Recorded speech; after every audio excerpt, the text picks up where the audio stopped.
What's up, guys? Today's stream is a little different than normal.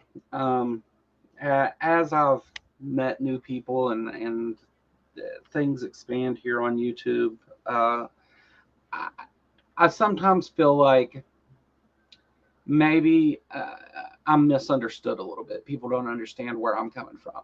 And today I'm going to show a little bit about exactly where I come from. Uh, what living in Ashland, Kentucky is like, the things I've dealt with and stuff. I don't know if anybody even wants this. It's just I was looking at some stuff and I haven't streamed in a while, and I was like, I mean, I know I do the Sunday streams, but I haven't streamed during the week. It's actually a crazy story. My doctor put me on a CPAP machine, and it has screwed my sleep completely up. I just sleeping here and there whenever I can, and no more than an hour at a time. And it's been kind of rough getting used to it and stuff. So I've just been tired all day, so I haven't been streaming much. But and my throat's real dry and scratchy. You may be able to hear. So anyway, I wanted to talk a little bit about this because I feel like to better understand me, you need to understand where I'm from and what Kentucky is like, what this area of Kentucky is like. Hey, Stephanie, it may not have gave you one because I just created the stream 30 minutes ago. I just did this on a whim and put together some videos and stuff to watch. And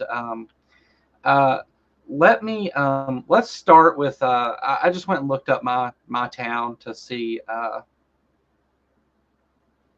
what was there. And I found this page, and it's linked in the description. Southern Life is the name of it, and he covers stuff in Florida and all kinds of places. But we'll start with a little short. Here's what he had to say about Ashland, Kentucky when he visited. He's from Florida.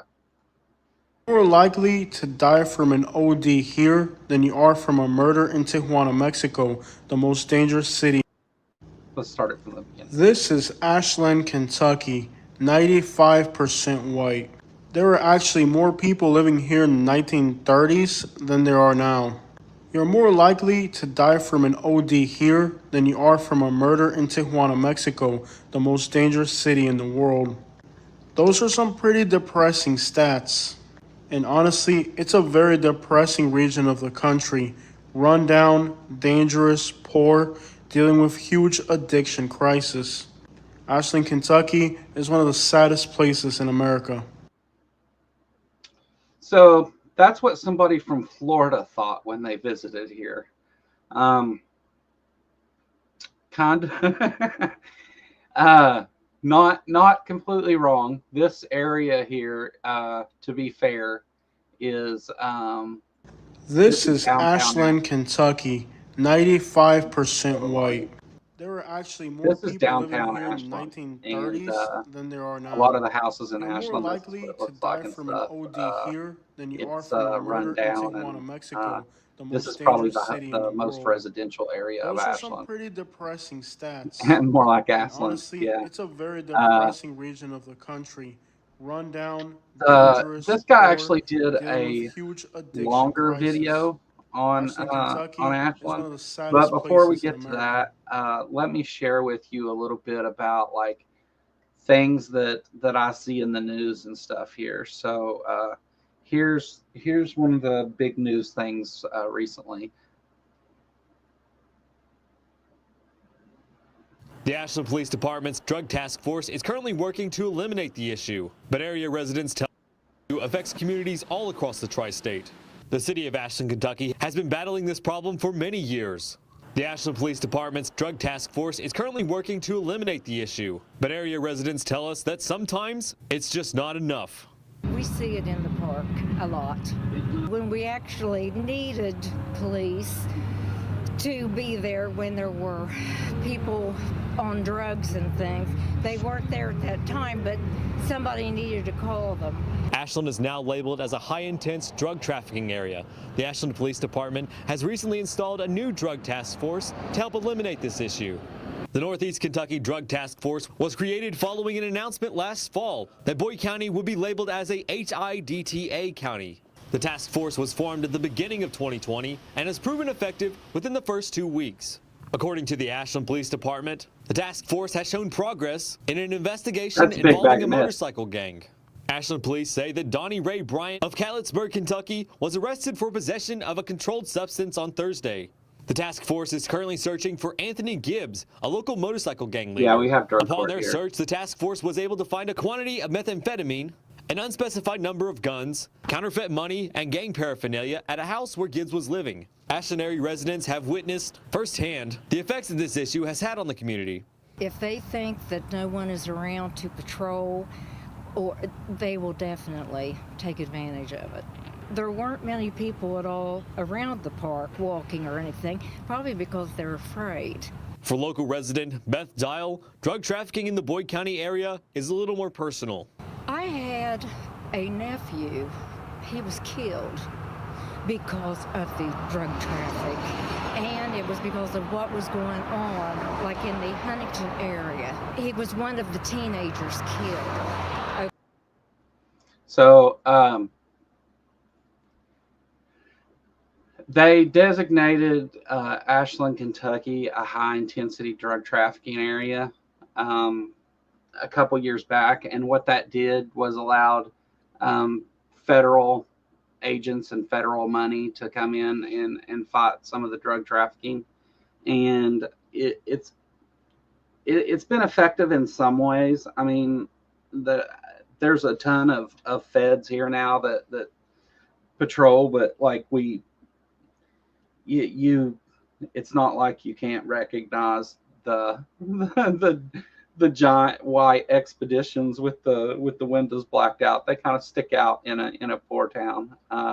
Yeah, this is where I live, and whenever they did that, it did bring some money for certain programs and stuff, but for the longest time, and still to this day, Ashland, Kentucky sees the way out of its drug crisis is to arrest its way out, and that's not effective. If you don't get help for people, putting them in jail just makes them continue to do the same thing. What's up, Dave? I actually wanted you to join me for a reason. I have a video of a guy kind of driving through Ashland and looking at it and stuff, and that way I could get a second opinion on it. Test. But what's up, man? What's up, Joe? And hey, Stacy. Hi, Joe. I hope you feel better and sleep well tonight, and even breathe the whole entire time. Yeah. My breathing's not been great. In fact, my machine alerted me this morning that I'm having more events than I should be having, and that I need to contact somebody.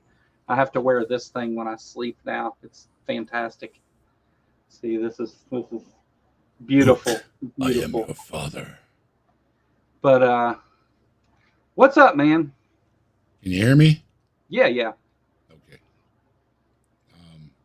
Yeah, I Not hear much. you. I just threw together a deconverted man's shirt because he was singing about me earlier. Yeah. So, Well, I wasn't really planning on doing this. I had, to be quite honest, I was looking through some of the stats on the channel, and I was like, damn, more than half my memberships dropped, and this will be the first month in a long time that the channel hasn't hit the threshold for me to get paid in the month of December, which is all fine. I'm not bitching. I was just looking at that, and I was like, well, I've been tired and stuff and not streaming, and I was like, I need to make more videos. And yeah, Ember's been a member for 7 months though.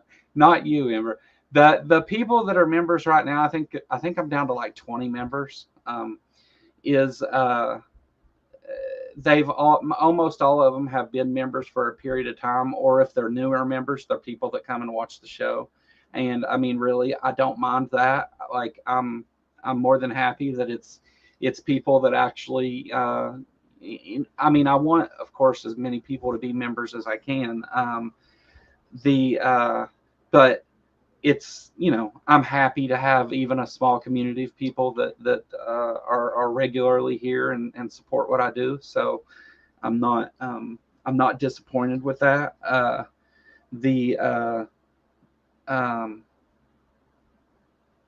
I mean, the subscriber count continues to rise. I think we're at 1,244, and I don't know how to do that, Ember. I've tried. I can't find anywhere where it lets me do that. When I go to the chat and click on it, and for the gift memberships, it doesn't give me free ones to gift. It only lists. Do I need to set up like a free membership bracket?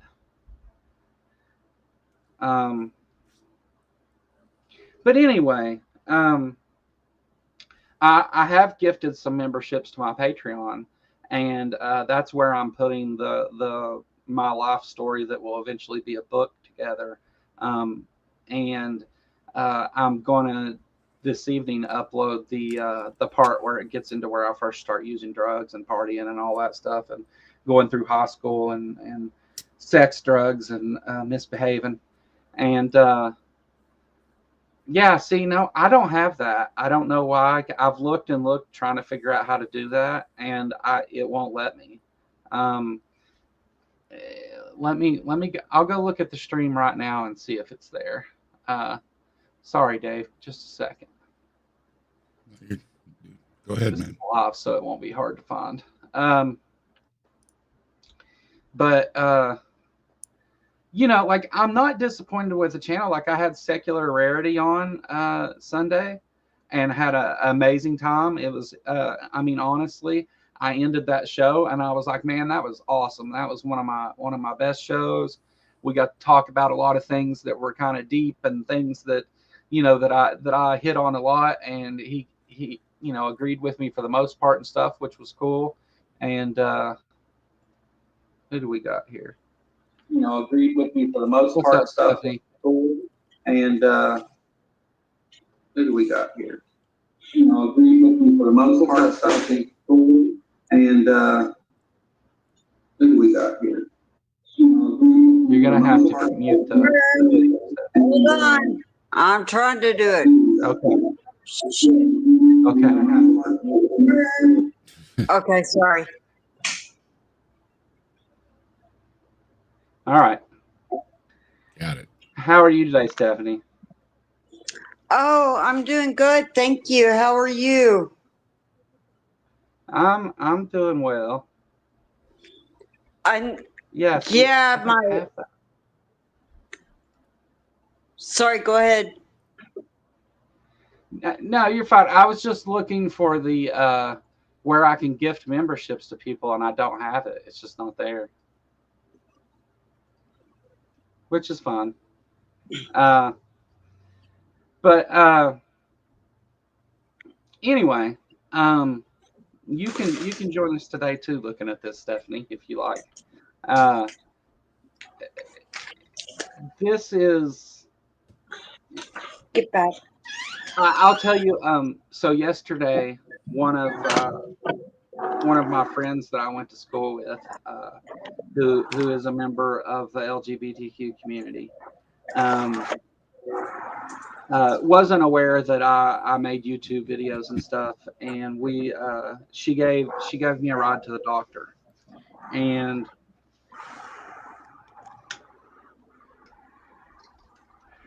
she was aware that I had a YouTube channel, but we had never talked about it or anything. And she had her nephew in the car with me, and he was going on about Instagram and YouTube and this stuff. And I said, man, he's a kid. And I was like, I said, I got a YouTube channel. And he said, really? And he said, yeah. He said, I got 10 subscribers on my YouTube channel. And I said, really? I said, I got about 1,200. And I showed him my YouTube stats and stuff, and he was amazed and things that I made YouTube videos. And then we compared Instagrams, and a recent post on Instagram had like 5,000 views. And So he thought I was cool for a minute, which is pretty cool when you're 42 years old. But um, the uh, I was talking to her though, and she's dealing with some issues and stuff, and was upset and things, and she said, "That's right, you're like famous," and I said, "Yeah, I don't know about that." I said, "But I've talked to some people on there that you might consider famous,"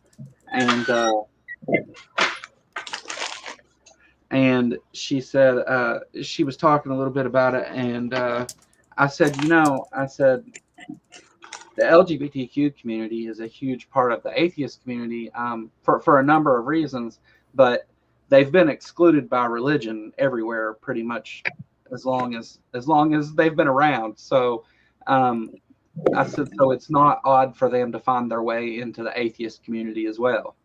And she was like, she got thinking about it for a minute, and I talked to her a little bit about what I do, and she didn't even understand what I meant by atheist really. So I explained, like, there's this claim that gods exist, and I'm just not convinced that that claim is true. If someone was to convince me, I'm open to that, but no one has brought anything. And as for the Christian religion, I see a number of problems with it that I think makes Christianity, anyway, from what I know now, I'm convinced is not true. But anyhow, we got to talking, and she was FaceTiming with a Joe believes something came from nothing. Yeah, I hear that all the time. She was FaceTiming with a girl she's talking to, a trans female she's talking to, and I said, not all the atheist community, but much of it is huge supporters of the LGBTQ community, and you guys should come check it out, jump in chat and meet some people. I said, you would be surprised the number of friendly people you would meet that would be welcoming to you, because I know in Eastern Kentucky that it's isolated and not that welcoming. So hopefully, I'm not going to drop any names. So if they do end up coming and watching the videos and stuff, great. I want them to feel welcome and stuff, and I'm sure they will. But they are, questioning. They have questions about religion and stuff, and are looking for community. And so I recommended them to come here. And I think that all that other stuff aside about memberships and all that crap, like, whenever I can do things like that is more important to me than making a little bit of money off of YouTube, of course. So it's to me, the money thing was just motivation for me to do more work. It wasn't like, damn it, I'm not making I'm not getting rich on YouTube, which was never a thing. But all right, guys. So I've got a couple people here with me. Would you like to look at it? It's a short, like 20-minute documentary, and we can pause it all along the way. Would you like to look at what Ashland, Kentucky is? I would love to. Okay. Let me get it ready. Everybody, Are these more whites? On that first, you will probably not see any brown people. I mean the whites, the whites family. No, this is my hometown, is what this is. You don't have any of them there? The whites from West Virginia, there are some that live in Ashland that are related to them, but they're not in this video. Okay. I love those I love that friggin' video. That thing. Well, I have something. I have something similar that we can watch too here in a minute if you want. Deviant, I just created this video 30 minutes ago, so it may not have given you a notification. And just to be clear, if anybody would clip that, I was talking about the people's last name. Just to be clear. Oh, right. We covered the video, the wild and wonderful whites of West Virginia, and I think that's what it was called. And those people are a trip, and Dave covered that with me, and it was a lot of fun. Did I leave out the letter, or some? Oh, never mind. I see you're responding to that. I was like, did I leave it out? Okay. All right. So this right here, this video is the red light in Dave's state, Ohio, when you turn on to the bridge to go into Ashland, Kentucky. Bridge from Ohio to Kentucky. Off to Neverland. Ashland, Kentucky. Yeah. And the audio's low, but that's okay. We can just walk over it. Lights on the other side, everything. You're kind of up on a hill here, So these two bridges have been there forever. One of them goes out of Ashland into Ohio, and one of them goes into Ashland. I don't know why they felt the need to do that, but they did. Where's this in comparison to the Mothman Bridge? Welcome to Kentucky. About an Kentucky hour Fried Chicken. Or an hour to the west. Mothman, south or Point Pleasant is about an hour to the east. There's a gator down there. Opioid crisis. If instead of turning on that bridge, you would go straight, that would take you up to Point like Pleasant. A dead gator somebody had as a pet and they threw it out in the lake or something. Follow the Ohio river. River's like the most contaminated thing in the world. So whenever you come into Ashland, how about we drive through town and then after we go through town, you really let's see how new this is. It's right there. Where? It's right there. So the Yeah, bowling it's alley racist. was still there. So this video is really Is that old. the theme of America now? Like every time you enter a town, the first thing the town has to offer now is on the Starbucks. left, there's Starbucks. We offered you there. Starbucks. It is there, I welcome guess. to Kentucky. What's up with the rebel flags in this part of the country? What's up with the rebel flags in Ohio? Yeah, you'll see that. You guys everywhere. realize that they don't like you, like, at all? Like, when I lived in Alabama, they called Katie a DY. And I'm not They talking gonna about... call you a DY too. And I'm not talking about Daddy Yankee. Okay? But What's yeah, a Do you DY? realize that if you're I have from no Ohio, idea. they hate your guts up down there?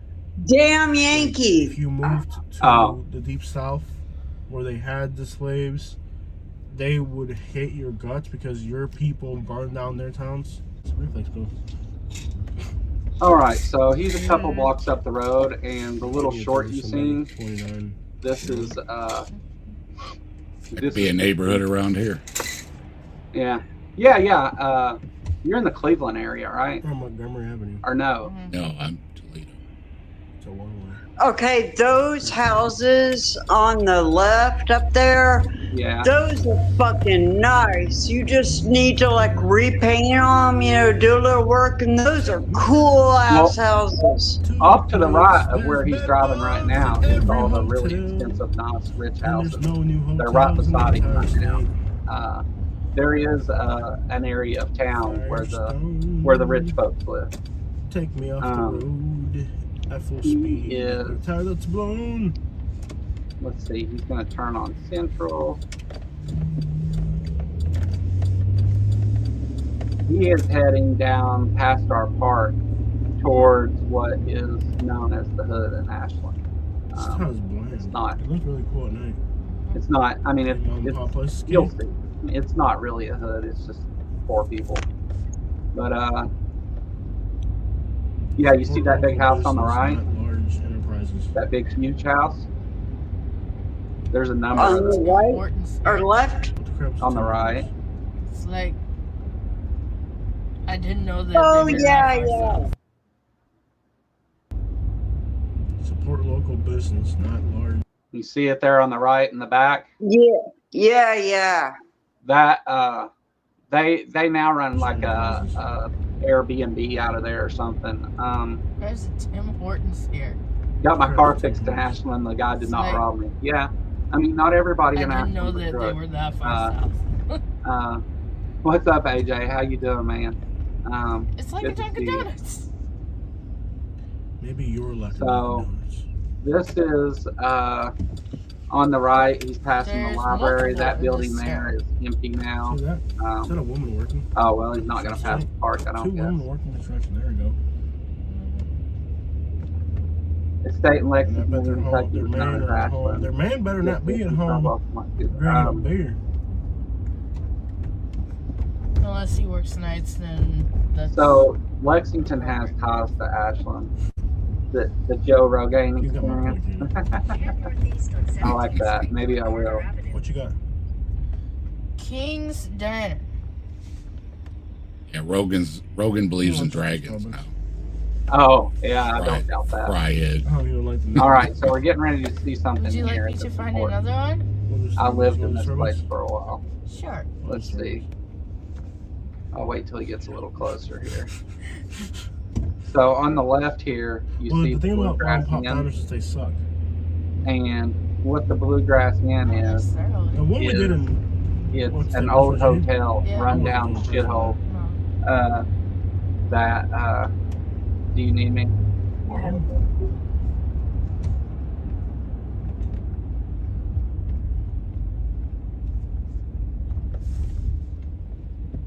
Jolly Pirate Donuts.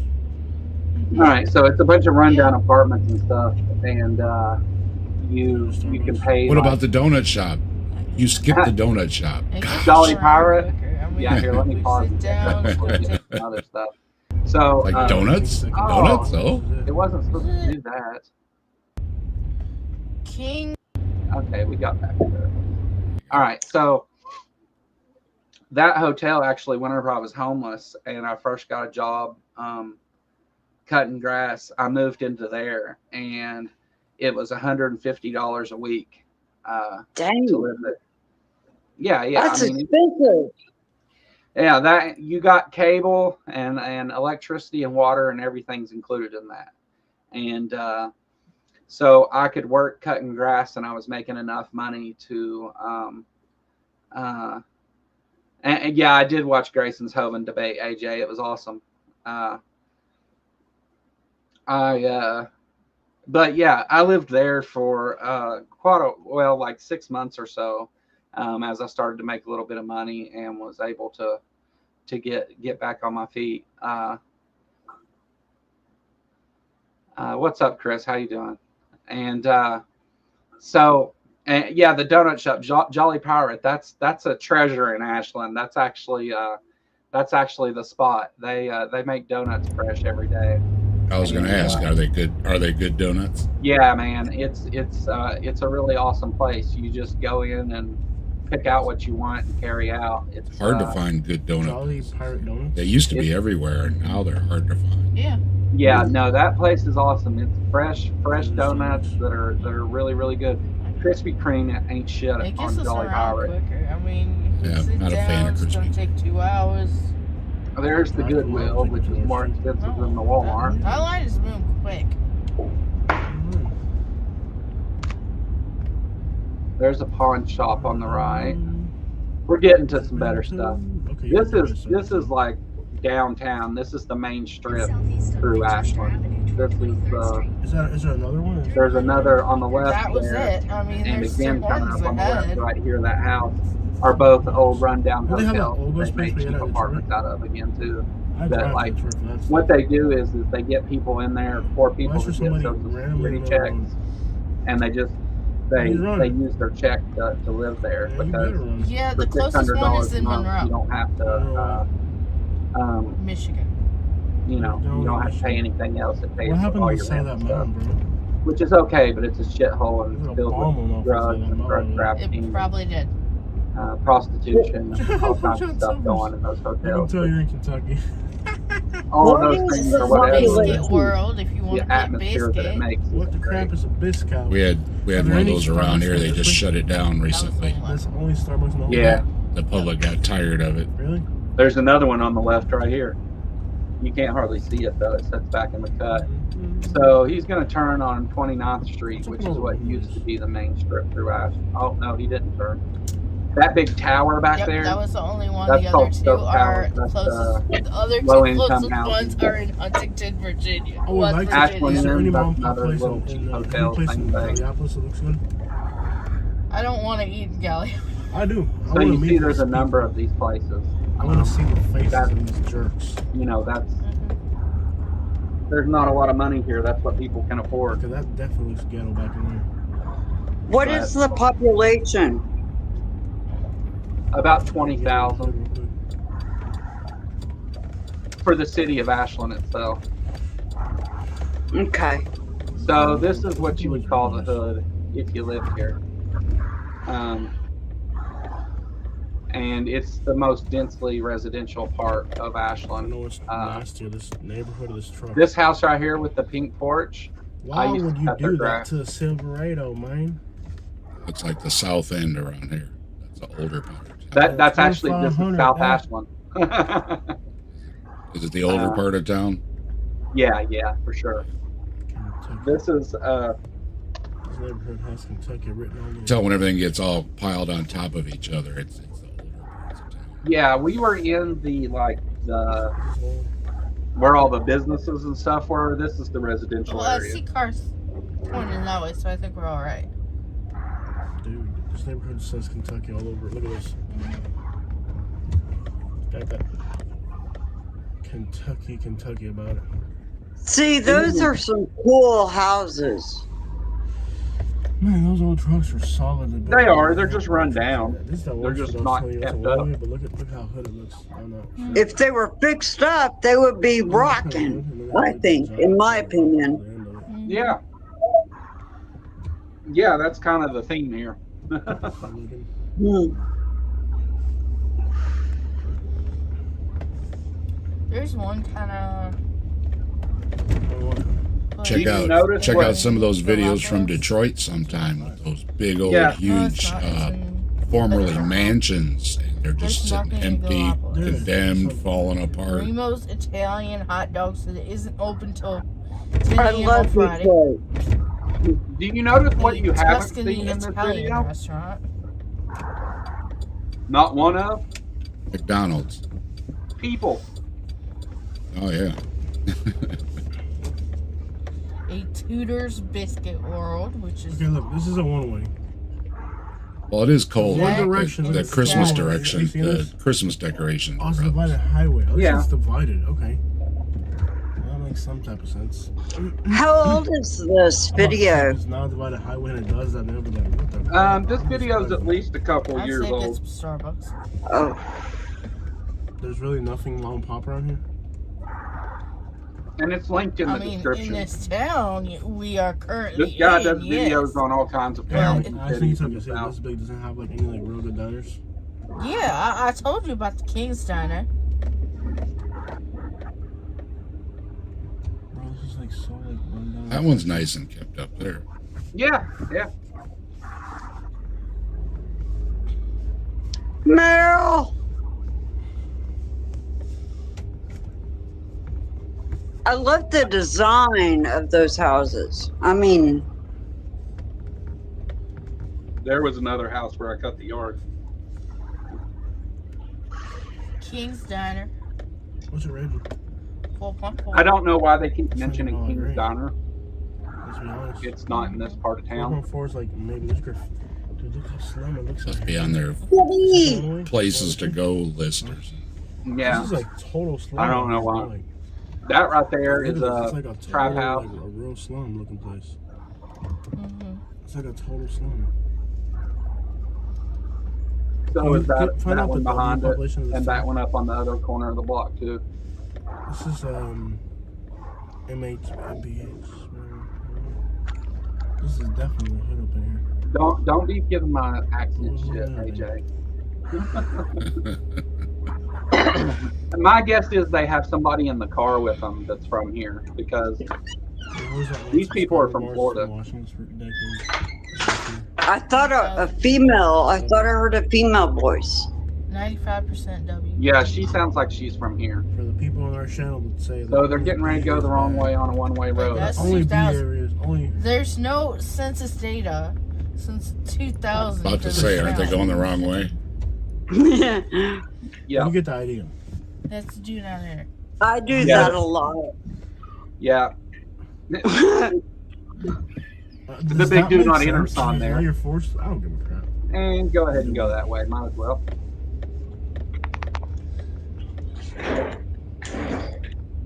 They're now going the wrong Why would way. you do that to your truck, bro? You asked Joe to read my comment.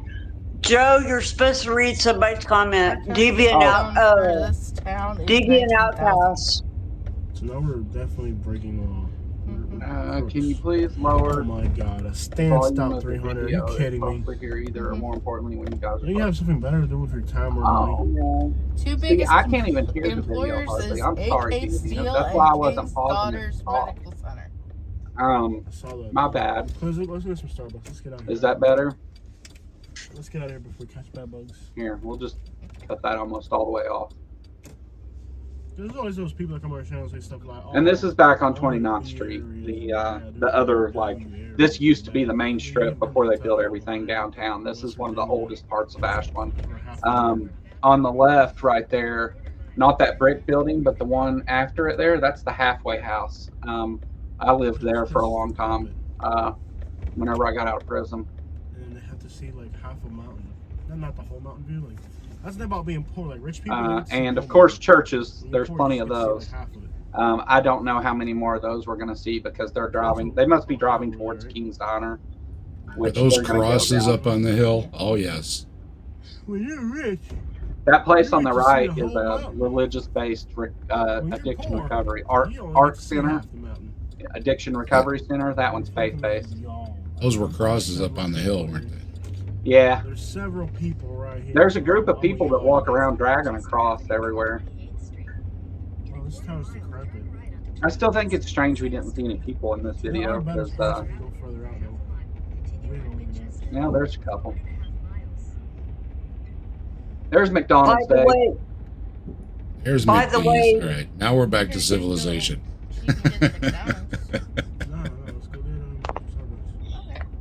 by the way, Deviant Outcast is saying much better, thanks. Or there's Yeah. Tim Hortons right there. That wasn't an Oompa Loompa Atheist Junior. That was one of the city rats. Oh, look at this guy. There's a person. He ran around in the And bush. they drove through this area before. Let's I see. sell some real estate. We're about to start. It's starting. Yeah, Christmas decorations in Ashland. This is downtown, the main square. And that's where Mercedes-Benz messed up. On the left, there's a burger joint called Fat Patties, which is awesome. You ever come to Ashland, you should definitely Dealerships can touch. The real you should goal definitely is check that it only out. dealership can touch it. Yeah, sorry about the sound, guys. I thought it was, I could barely hear it on my end, so I thought it was So you might as low well to scrap begin it with, and or I sell would have some paused pork it to and talk. cool. So that the rich person has to go and buy another one, which is fine with them because they can afford it. Yeah, this is where I live, Tim. This is Ashland, Kentucky. Just So if you take giving that people an pickup, idea take of that what mountain, this part face of the cars. Kentucky's like, because I think Go right that to the left. there's a lot of misconceptions about Kentucky and the people that live here, myself included. Paramount Arts Center on the left, that big Paramount sign. It's one of the oldest buildings in Kentucky, and the Paramount has a big historical significance. There's only a couple of them in the United States, and that one is like the only one that's still kept up and stuff. It's that's been there, I don't know, for a long time, like 100 years. Nice. Does it have a marker? A historical They're marker? building a Burger King. Yeah. That's right. Cool. Sonic, we Well, just Alabama got and that. Alabama and Louisiana really go at it. Starbucks, that's kind of new. These are On the apartments. left, there's a bowling Price alley. for That's not there $50. anymore. There's a big bank there Not now. everybody. Yeah. Like realtors love New Yorkers. I will love New York. And this is, great people, we're back to man. where he came off the The bridge at. funniest fox you ever gonna So, meet in New York. That was time. let's see where he goes. There you go. Go Blues! He's driving around in circles. Yeah, he did. Yeah, you do it. You don't put up. And with they none of stopped this at what, paperwork. Starbucks? Don't ever let somebody right. else tell you you're going the wrong way. All right. So now, one more thing. Actually, if you don't know where you're at, that's what I used to do when I was out of town. I would Now, this drive around in a next circle video- so I didn't get lost. Yeah. This next video is short, but just something that was on the news here not too long ago. Some disturbing recruitment flyers for the KKK. As 13 News reporter Lane Ball explains, neighbors in Ashland say they were shocked when they found them. For neighbors like Robert Amos, it caught them by surprise. I was like, what in the world? He, along with others on Hilton Avenue in Ashland, were shocked to find what they're describing as disturbing Ku Klux Klan recruitment flyers lying in the road. I ain't never seen anything like that. On each flyer, it says the group is interested in recruiting people in the area who are over the age of 18, a white American following the Christian faith, and also fall under many other requirements specified by the Trinity White Knights, an alleged Kentucky-based chapter of the Ku Klux Klan. These are similar to flyers found across the Commonwealth in the past couple of months. Mount Sterling, Corbin, other areas within Kentucky, and now they've finally touched down here. Local nonprofit. That's the Ashland Park behind them. It's called Central Park. It's got this big, nice pond. They used to freeze that over and you could ice skate on it in the winter, but now they don't. They put the fountains and stuff in it, and it's full of koi fish. And it's the Ashland Park is probably like 5 football fields long. There's baseball fields there, a soccer field, trees, squirrels everywhere. It's a really nice place. It's well maintained, and that's right smack dab in the middle of town. Where that guy pulled in the Starbucks a minute ago, this is like 3 blocks from it. You wouldn't know it, but really, really nice place, Ashland Park. It's where the homeless people live too. At Ashland for Change Vice President Audra Thomas and fellow member Amelia Black say they don't believe this community will be tempted by this recruitment attempt. Yeah, right. All right. So that was just a brief look that just showing that I don't live in the creek. Yeah, where the stills at? I was looking forward to seeing the stills. Now, if I can ever secure a vehicle, I will go out and get some better video of life here. And I want to especially show, like, he was on 29th Street. If he would have drove a little further, there's one spot where you can see 5 churches at once. Yeah.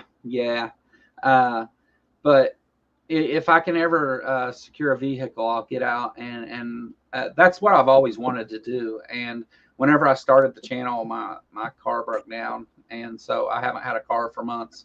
But if I can ever figure that out, I will get out and make some videos around town and let you guys see some of the religious influence and stuff that takes place here, because I think that's really what I wanted to show. But if you see any of those KKK things while you're around, make sure you take them down and burn them. Yeah. The KKK is alive and well in Kentucky, especially Eastern Kentucky. They're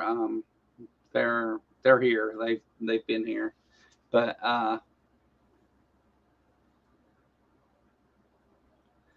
I didn't even see this earlier, Amber. Sorry, Amber gifted 5 memberships. Thank you, Amber. And that list they had was almost identical to what the Christian nationalists want, minus the references to. What is the difference between what does that mean when somebody gifts memberships or whatever? Well, you can join as a member by clicking the join button below, but in the chat, you can click the $sign button, and it gives you the option. You can either send a super chat or a super sticker, or you can buy membership, or you can gift memberships. And when they gift memberships, it just gives memberships to people in the audience that are interacting with the video usually.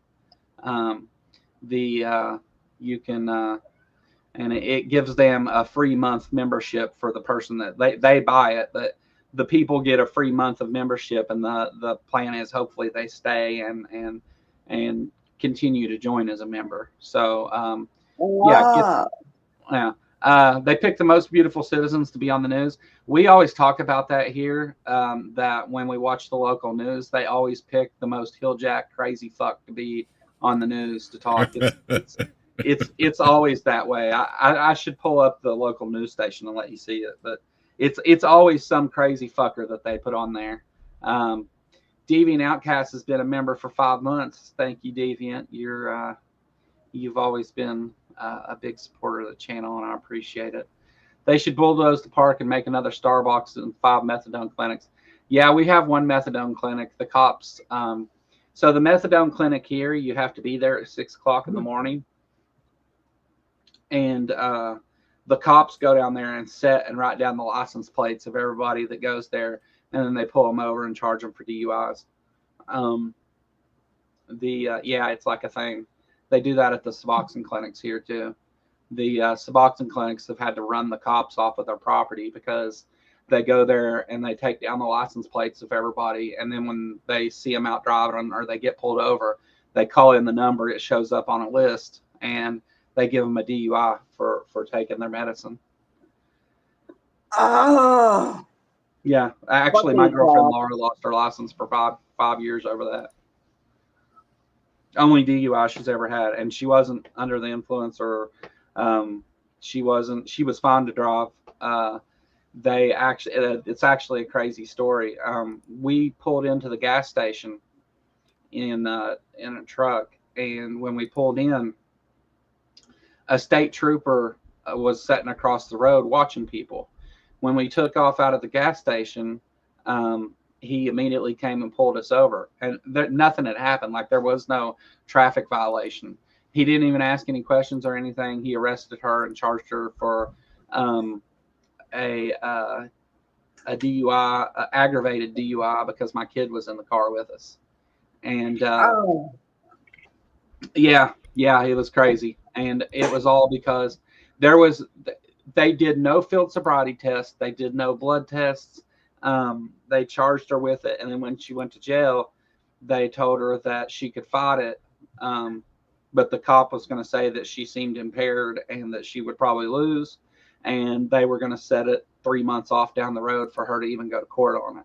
So she could plead guilty and get out of jail, or she could plead not guilty and sit in jail for 3 months just for the cop to lie and her get convicted anyway. So she got a DUI, and they suspended her license for like I think a year or something. And actually it was 6 months, but they wanted her to take these classes and stuff, and it cost like $300 just to get the assessment to get into the classes, and then you have to pay like $100 and some every class you go to. We couldn't afford it, so she just sat without a license for 5 years until it was off her record, and then she got it back. I actually had the same thing happen before, but different cause for mine. Mine wasn't because of being on Suboxone, but we were both in the Suboxone clinic, and they knew it, and there was no Suboxone in the car. There was nothing in the car, but they knew she was on Suboxone, and said that they asked her if she'd taken her medicine today, and she said yes. And they charged her a DUI, which is awesome. The cops here are incredibly corrupt. Right now, there's a civil rights lawyer that's doing did the George Floyd case, and is covering a lot of the others. He's right now working a case in Ashland as well, where the cops shot a black guy for no reason. They seen a black guy that they knew had a warrant for misdemeanor stuff, and they got out of the car and chased him, and he ran from them, so they shot him. And so they yeah, but that famous civil rights attorney, I can't remember his name right now, but he's taken that case, and the family is suing the city. But it's the cops are incredibly corrupt. For a number of years, the biggest drug dealers in town were the Ashland Police Department. Yeah.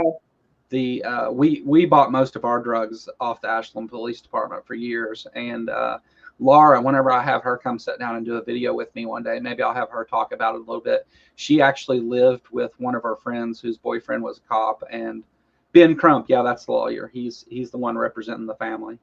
But she actually lived with her friend who whose boyfriend was a cop and was doing this, they would pull people over and catch them with drugs. And like if they caught them with like 120 Oxycontin, they would charge them with 10 and keep 110 and keep all the money. And yeah, they give people DUIs for when they pull out of the methadone clinic. If usually they'll have a ride down there, but if you go to the methadone clinic and you drive, when you pull out, they may pull you over and charge you with DUI for taking the methadone and driving. That's common here. Yeah, it's fucked up for real, AJ. and there's really nothing you can do about it because the whole system is corrupt here. The courts are in on it. You can get out of these things if you've got money. Yeah. So what they do is they'll pull you over and arrest you, and like I said, they don't even test you because it doesn't matter. The cop's going to say you were impaired. They're gonna convict you, and the deal is you got to grease some palms. So whenever you go and hire one of the paid attorneys in Boyd County, you pay them like $5,000, and they give the judge and the prosecutor a cut of that, and then you get away with it. They'll let you out and they'll dismiss it and drop it. But if you can't afford to do that, you either you get the conviction, but then you end up also in our drug court, and drug court is like has the craziest set of rules and stuff that's incredibly hard to do. I mean, it should be hard. I'm not arguing that, but drug court is so hard to do, and they put everybody in drug court, and if you fail it, you got to do 12 months in jail. So it's yeah. I know, AJ, and they know that too, but people were trafficking Suboxone on the street, so they just did it that way. That's it's a crazy place to live because of that stuff. The one of the things here is never trust the police. Don't especially if you're brown skinned or something. 95% of our population is white. There are black people that live in Ashland, Kentucky, but very few. But at the same time, like I had a bunch of people come visit me in Boyd County, which is where I live. I live outside the city, and Boyd County has a lot of the same problems. It's in the same county, but it's not quite as bad. And like my friends that came to visit here, we weren't like advertising we were atheists or anything. That would have probably caused a problem. But I mean, like if somebody a black person wants to come visit me here or something, I can assure you you'll be okay. I'll take care of it. But like it's more like if you're black and you're out messing around doing anything, like they're just going to be extra suspicious, and it's a lot of profiling and stuff. If you're in the wrong part of town and brown, like you probably get pulled over and charged or something.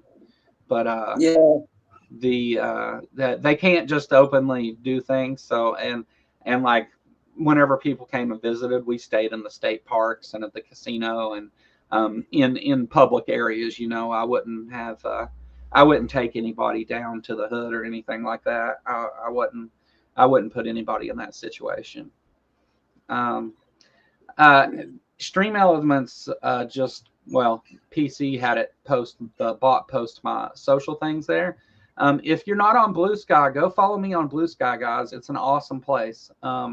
It's really nice. A lot of our community has moved there and left Twitter, X, whatever the fuck you want to call that, Nazi hell. Join me on Bluesky though. Go follow me and hang out there and post something on my. I tell you what, we'll do something. Go post something on my Bluesky. Just say hi or whatever, and I'll feature it on the show or something and recognize everybody that follows me there. Definitely go join there. Much better than Twitter. Much better. It's making national news too. And guess who in the world is the most concerned about people leaving Twitter and going to Bluesky? This just came out in the news today. Russia and China are the most upset about it. Wonder why. They're propaganda mills. And Blue Saudis Sky aren't going to like it either. They gave Elon money to buy that thing. Yeah. Blue Sky's an awesome place. Come follow me there, though, guys. The link's in the description there. You have no excuse not to click the link and go follow me on Blue Sky, okay? But yeah, say hi or something on there. Drop a line on there or whatever. Drop me a meme. I love the memes, guys. Send me some memes and I'll show them on the channel. Anyway, I've been blabbering for a while. I kind of got through a little bit of what I wanted to get through. What you been up to, Dave? How was I had to drop out Saturday. I'm sorry. How was it? Yeah, we managed to not talk about religion. Yeah, I had a bunch of different little topics that I pulled off of the news feed. And you managed not to talk about religion? What else is there to talk about? for 3 hours on the dot, because I wanted to go see Neil at 8 o'clock because he had Dan on. So right on the dot, 3 hours. Amber just followed me on Blue Sky. Thank you, Amber. I'll get over there. Just to tell you some that are following me. AR follows me. Yahooligan, the Apostate Sisters. Bree follows me. Stephanie follows me.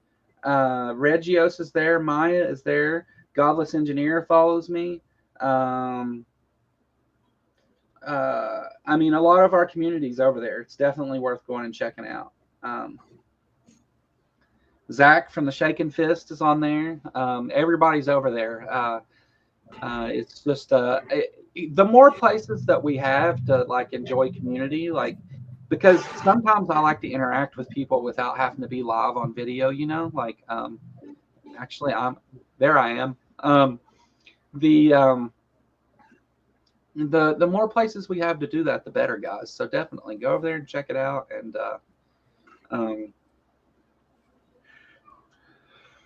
you can't figure out how to post to my wall. Can you post to my wall? You may not be able to. I didn't even think about that. Let me go. I did. Added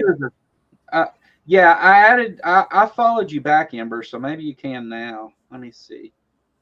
Hey, you got Fat Albert in the chat. Hey. What's up, Fat Albert?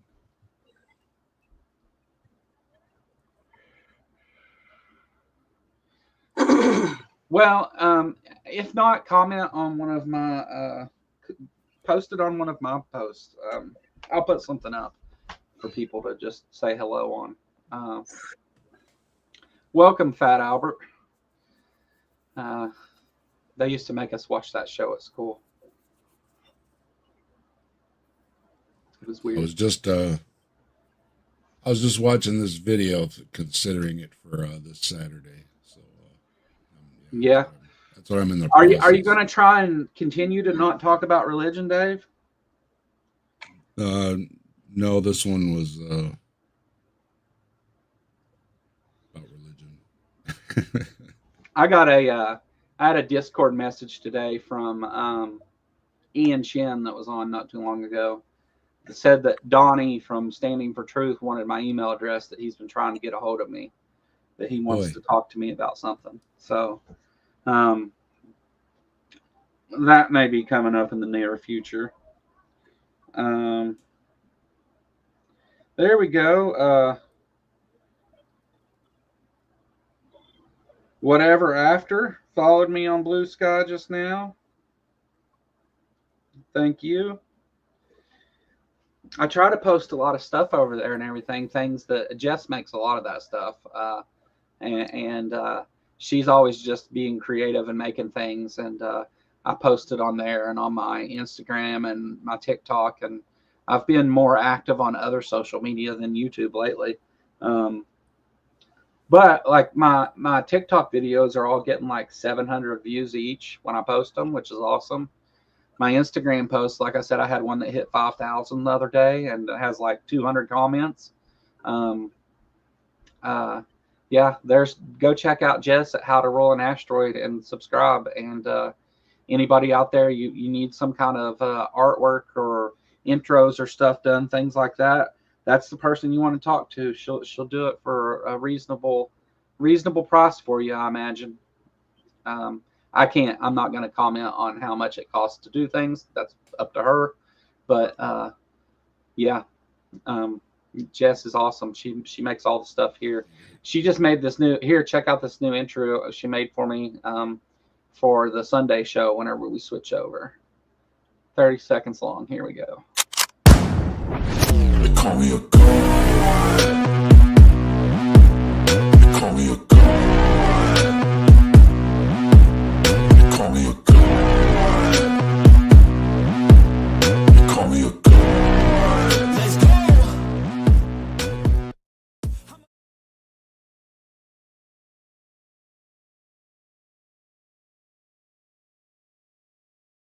Yeah, you'll notice parts of that are from, and the music is from a previous intro, but I wanted her to reuse that and make something new out of it, and she made that.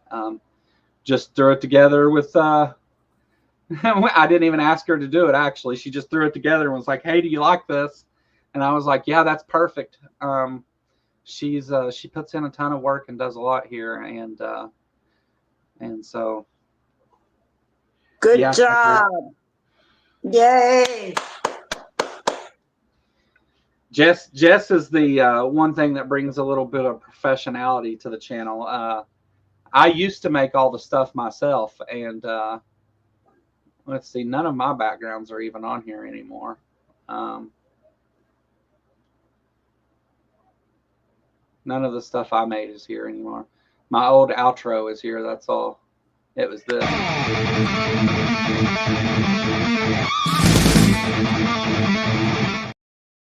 I made that, and I made this. That was nice too. Yeah, Jess is way better at it than I am. She does an awesome job. Whenever I was sick, she jumped in real quick to take over. I don't know if she played this, but she had made this for it. Check this out.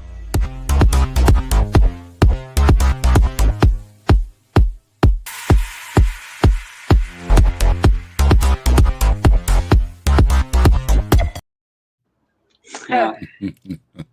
Cool. Yeah, she made that, and she had this. But yeah, Jess is awesome. She does a lot of work here and stuff, and she shows off her skills all the time. I'm looking for my correct. There we go. Let's put us down here so we can see the stuff she made. But yeah. Yeah. Jess is really great. Her and Deviant talked about miniatures and stuff, which was cool. Showed off a lot of things. But yeah, I love having Jess around. She's really awesome and makes a lot of great stuff for the channel that gets put up and used, and helps me to. She gets me and kind of gets the direction that I try to go with things, and knows that the things I care about deeply. And so we've just, it was Jess and I met in odd circumstances. So there used to be a trivia show that took place on this channel that was hosted by someone else. And that Jess actually initially, I think, found us through that trivia show. And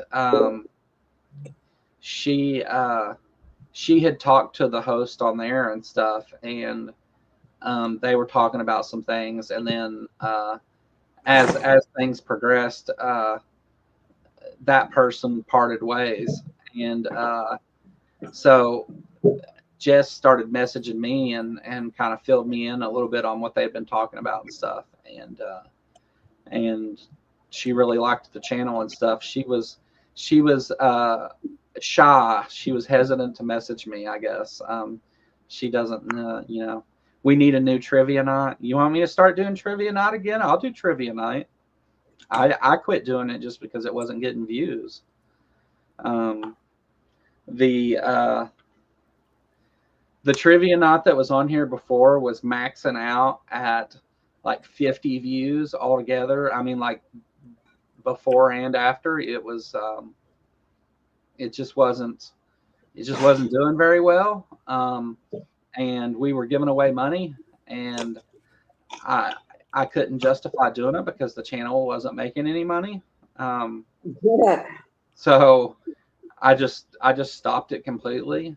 But I mean, we can start it back out, not giving out money, just do trivia for fun. And if it builds up and does well, we can. I don't care to do that. I'm almost tempted to make it. See, I think things like that. That's why, like, I want to do like a members only, something special for members. Do trivia with members. Only do it with like use like you don't know Jack games and stuff, like, so everybody can play on their phones and interact. I mean, we can definitely do a public trivia night. Let me, what you said, like Tuesday night? What do you think a good time to start is? Tomorrow. No, I didn't mean like when to. What's that? What sort of like trivia is it?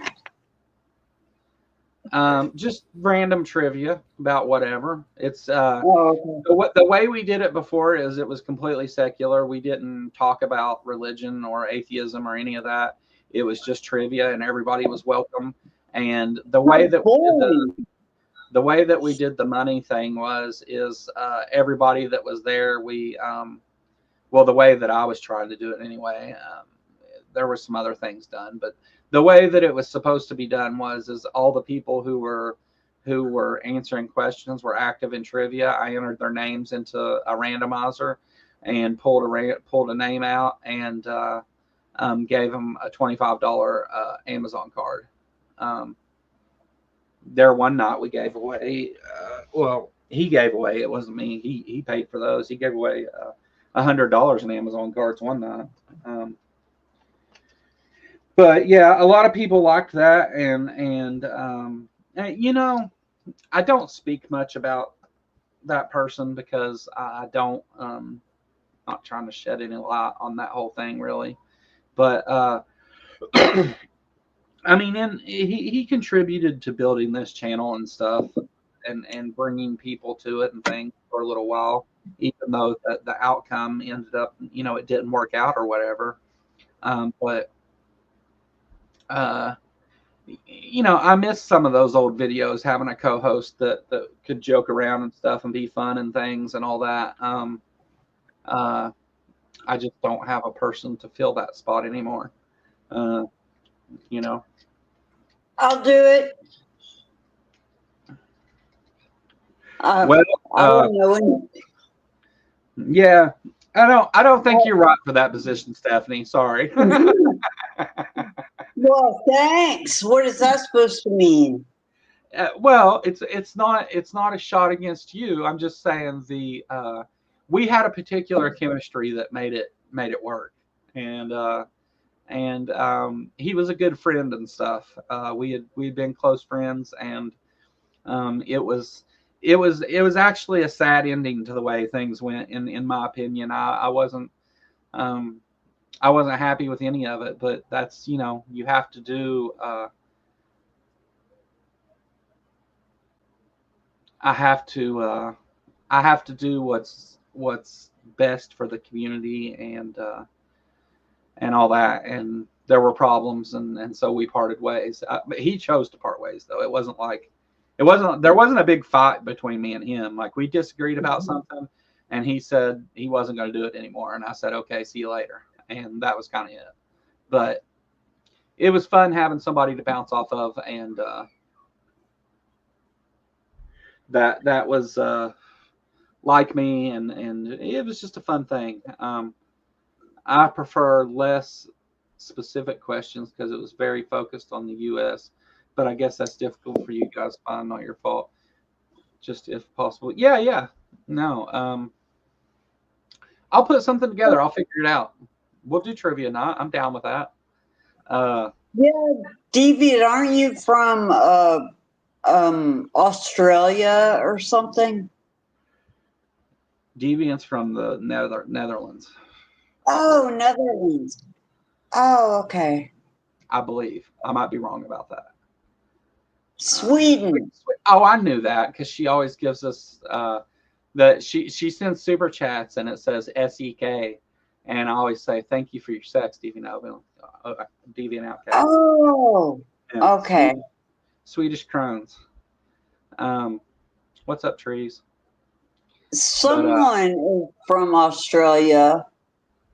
Sydney Raptors from Australia. Mark Reed from Australia. Ian Chin that was on the other days from Australia. There's a lot of people from Australia. But yeah. But I'm working on some other changes right now. I've got the Apostate Sisters coming up, and I've got AJ from female AJ, not Atheist Junior, female AJ, who's a somewhat new creator, but has been on a few channels and stuff. Coming up, I've got some guests coming up, but the Sunday show's getting ready to transform into something quite a bit different. That intro I showed you guys will be the new intro for the show, and it will be completely different. I'll be talking about. I'll have a list of topics that I talk about, and the chat will be on screen, and I'll be able to take calls during the show, and going to talk about current events and things that concern or would be of interest to the atheist community, and may do some stuff where I cover some videos and things, but I may pull up some videos and cover them like during the stream, but it's not going to be like a response thing. It's, there may be info in the news or whatever. Ways to Human, that's HA's channel. Go check her out. She's only got like 200 subscribers, and is an awesome creator. Go check her out and subscribe to her channel. She'll be on next Thursday, on the 5th, I think. I haven't made the thumbnail and stuff for that yet. I've got the Apostate Sisters coming on Sunday, though. That is going to be an amazing show. Everybody be sure to show up Sunday. One of my favorite channels, and two of the just kindest people who have a hell of an interesting story, the Apostate Sisters. They will be on this Sunday, both of them, Patty and Nancy, and we're going to talk a little bit about their growing up in a cult and their experiences and stuff. Are they real sisters? Yes. Okay. Yeah, they're actual sisters. Their channel has, I think, like 600 and some subscribers now. I was on their live stream when they hit 500. But if you're not subscribed to them, you should subscribe to them too. They're really great channel, and it'll make you laugh too. They're funny, and they talk about all kinds of topics. They have a show on masturbation and everything. Good channel. I like laughing.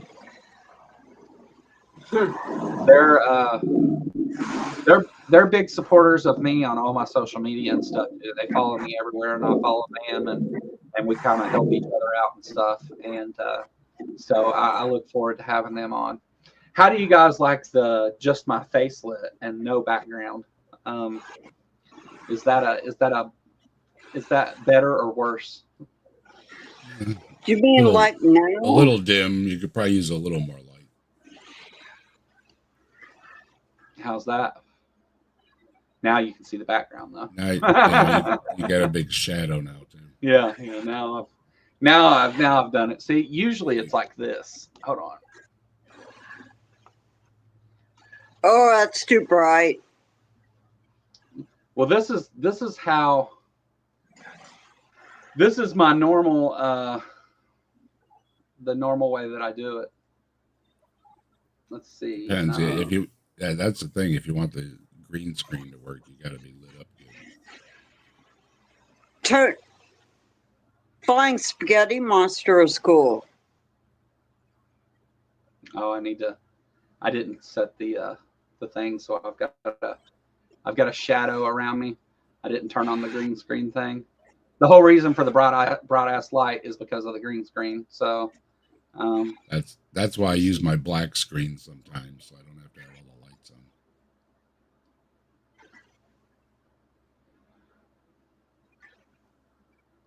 Well, it's still fuzzing out a bit even with that. I've got it set to. I like it though. Yeah, but yeah, this is the way I usually do my videos. I just had the little light on for this. But yeah, so I'm working on changing over to the other show format. So let me get that. I'll work on the trivia thing. Maybe I'll do it the same week even. I'm changing some things up though, like as I do. And I'm going to be releasing some members only recorded content and I've also started a promotion on my Patreon where and I understand I created a new tier. It's a $20 tier. But if you use the code Skeptic, it's half off for the first month. It's only $10. And there will be exclusive live streams for Patreon too now that I'm going to be making. But those will be kind of short and stuff. My Patreon isn't like it isn't a and the exclusive streams will be for all Patreon members. Not there's lower paid ones than the $20 one. That's just the new tier I created. You can join for $5. And I'm actually going to start giving out free memberships to my Patreon too. The PC actually got a free membership to my Patreon and is over there now. And it has a free membership tier, but under the free membership tier, you won't see everything I post. The paid memberships get to see all the posts, but it doesn't matter which one you pick. You can do the $5 one. And again, like all of those things are just to support the channel and for me to be able to continue doing what I do as often as I do it. I put a lot of time into this, and so I appreciate people who help. I didn't see it here. You didn't see what? Patreon? Oh yeah, it didn't show up. Oh yeah, there. What didn't you see? Anyway, YouTube is goofy. Yeah. But yeah, I'm gonna do some. I've got exclusive stuff on Patreon already, and like whenever I do recorded content, I put the unedited versions on Patreon too for everybody to see, if they want. It's obviously the edited version is what I consider to be the better version, but just so you can see like the thought process, because I'll stop and talk as I'm doing it, and I include little extra snippets where I say hi to everybody on Patreon and all that stuff. It's just something I do.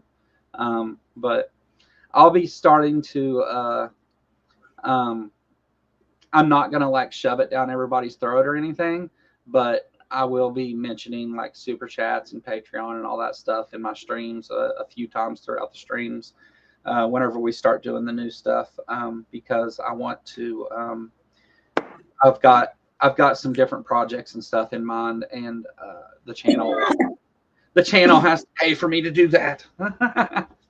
Images made up. You can put a t-shirt and a link with membership through Patreon. Nate, would you like some images made up of you? Images made up you could put on t-shirt and such to link with membership through Patreon. Atheist, I know you gave me a membership, but I don't have an icon. So,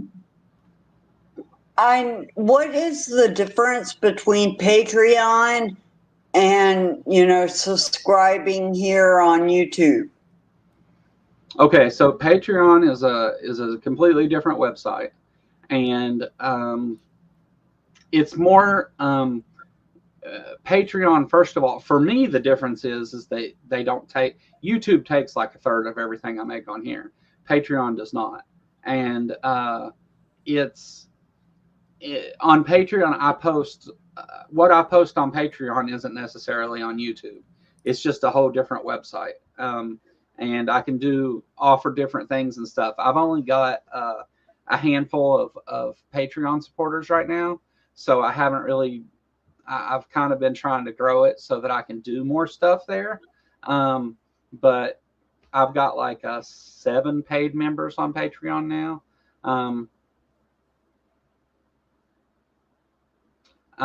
Andrew, you are you on my Discord, Andrew?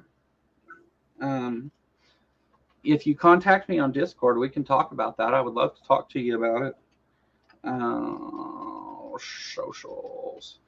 My Discord should pop up in this list here. Yeah, there it is on the second chat, Discord.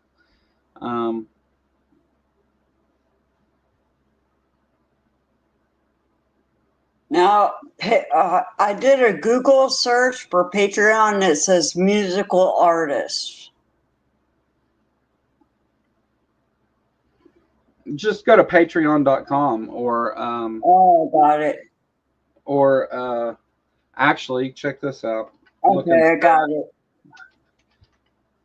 There's a link to my Patreon. It should pop up.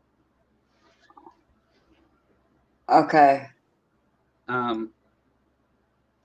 But yeah, it's just a place I can post stuff for different, like, it's just a more personal area is what it is. You have access to send chats to me. You can message me through Patreon. I post different stuff over there. It's like it's just something extra, and for people to support the channel. That's all. Like people who want to help. With Jesus. Surfing with Jesus. Yeah, that's the $5 entry level. It's just something for people to help out that want to support the channel, and I try to kick back a little bit of extra stuff over there and just give them something, you know. I got your Discord. My Dungeon Master for TNT is okay. Yeah. Send me a DM on Discord, Andrew, and we'll talk. I would love to talk to you about that. We've actually been working on some of that stuff, and I've just never got around doing it. I've got a store and everything linked to the channel. I just haven't put any items on it, like shirts and stuff, because I really didn't think anybody would buy them. But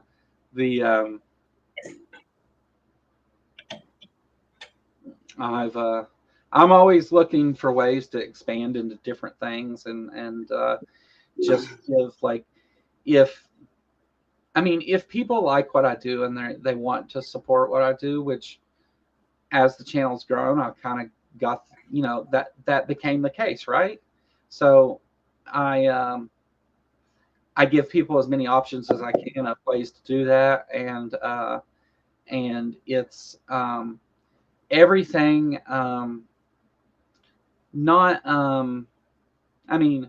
Don't get me wrong, some of the money I make from YouTube goes to like pay bills and things, but like for the most part, it goes into, you know, like buying equipment and stuff for this. Like I bought new lights, and this green screen came from money from the channel, and I've had to upgrade some of my stuff and things, and I'm working on I need to buy a chair, but once I get a computer chair, I'll move into my other room here where I've got a little studio set up, and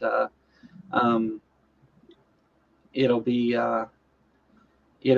things, you know, I'm just working on ways to fix it. My background won't be a green screen anymore. I'll have like lights and shelves and stuff back there like a normal YouTuber, you know. I just haven't been able to do those things. Yeah, like I've got an Amazon wish list, which is in the description and everything. And that has like items on it for the channel, like microphones, and because I use my mic on my camera now, but all that stuff. And people have sent me things from there in the past too. And so I try to give people a number of ways if they want to support what I do. And if they do, I try to, you know, I try to make content. Like I'm one of not different creators approach memberships different ways. some make just members videos and put out, or their videos go out to members first, or they just have community where they talk to their members, different things. I've always tried to do like a live stream every week for my members. It's a members only live stream, just so they feel like they're getting something from it. And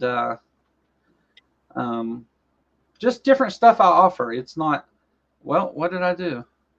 Sorry, Stephanie, I removed you. But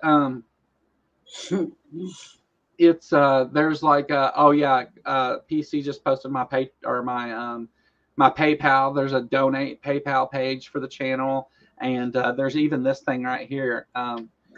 Nobody has to go donate on this, but go check this out if it works. Let me see if it posts it right. Tips. Yeah. Let me see if it may not do it. I may not have it turned on. Shit. Doesn't seem because I haven't been using this. Damn it. What is going on? There it is. Stream elements. Looks like Crystal. Go look at that page. That page is cool. You don't have to tip or anything. I'm just saying, go check out the page. That's something that I made through Stream Elements that allows you to go tip $6.66 to the channel.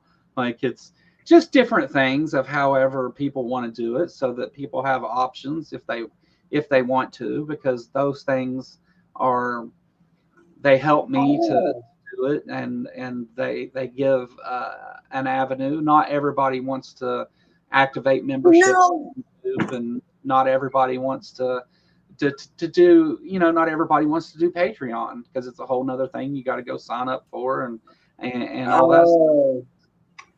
John Wolf released a video debunking ghost channels, and it turns out these 1 million sub channels just steal clips and make up a whole story and add sound.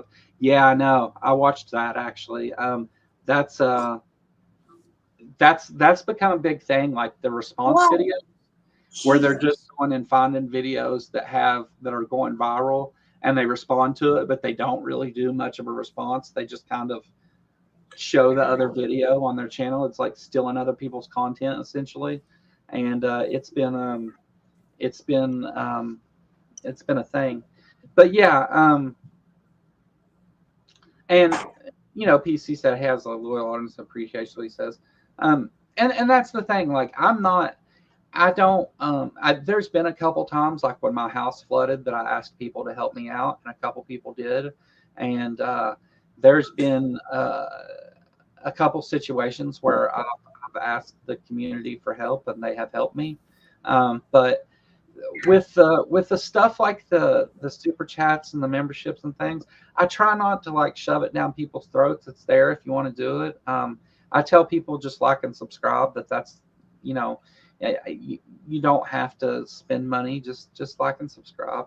That's an awesome thing to do. There's Jess now. We were talking you up, Jess. I knew you would show up. We were talking about your wonderful work, but Joe needs a banner that says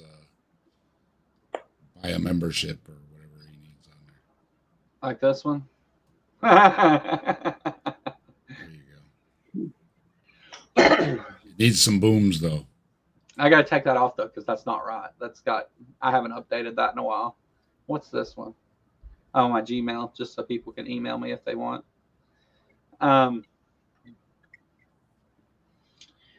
Deviant's here, Jess. You and her can hang out in the chat now. But yeah, it's just bass boost on it. I find that giving as many avenues as possible for people that want to do that is the best way to do it, and really what, like, the way that these things come about usually is like when I created my channel, I created a Patreon, and then whenever I got to 500 subs, everybody's like, well, can you do super chats? Do you have memberships? And so I was like, yeah, I'll activate that stuff. So then I had that stuff. And then people are like, well, you can set up this thing on PayPal and you've got a donate page. People just go to the link and they can donate money. And so we set that up. And so it's just been the natural progression of things that all that stuff gets added on. And I know that different people do things different ways. So I just try to give as many avenues as possible.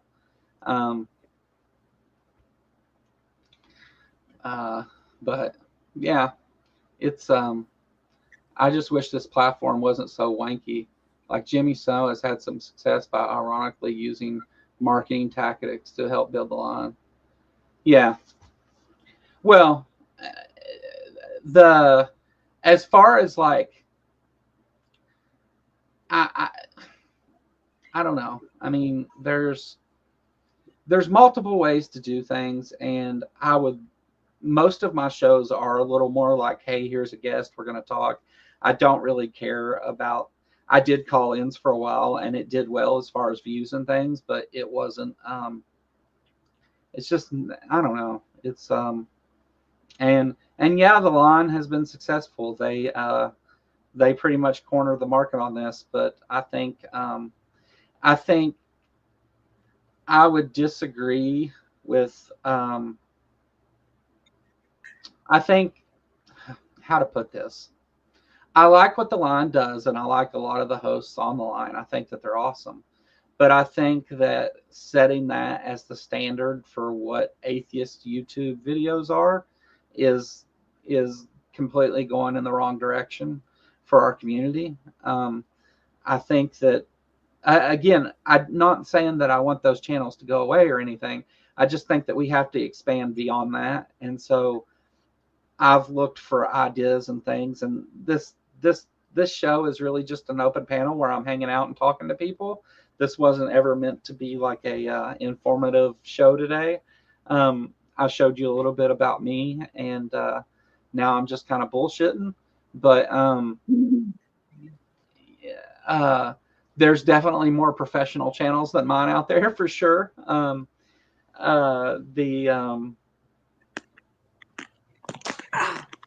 I try to come on and interact with the chat. The line can't do that. Even if they wanted to, they couldn't. I try to be not. I try not to just be someone that the community goes and watches and says, "Yay, good job." I try to be part of that community at the same time, which requires me to do things a little differently.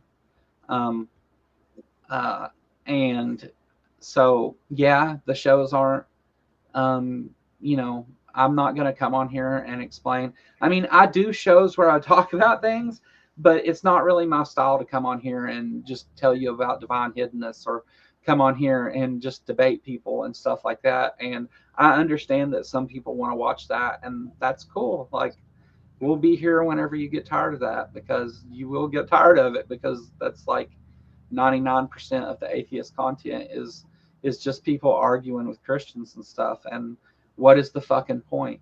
Have you ever seen one of them change their mind? Like, and now with everything that's went on, we're to this position to where the focus is to expose harm and things. And with what's gone on recently as far as politics and stuff, and I won't get too far into this today, but the Christian nationalists and stuff are actively harming people now. So I've kind of had an aversion to sitting down and having a friendly conversation with the people that want most of us to be arrested for what we do, or want my friends to be denied their identity and things like that. So it's hard for me to sit down and have a conversation without those things swirling in my head. Look who they're empowering too. Yeah. List from that letter K group you had earlier there. Yeah, I've been ever since that's all the things the politicians are talking about. Ever since the election, my stuff's kind of changed a little bit. If you haven't noticed, I've been a little more. I don't know the word, but it kind of threw me for a loop. Do you think the Antichrist celebrates Good Friday since the day his bastard Nemesis died? You You can ask him. He's going to be in the White House.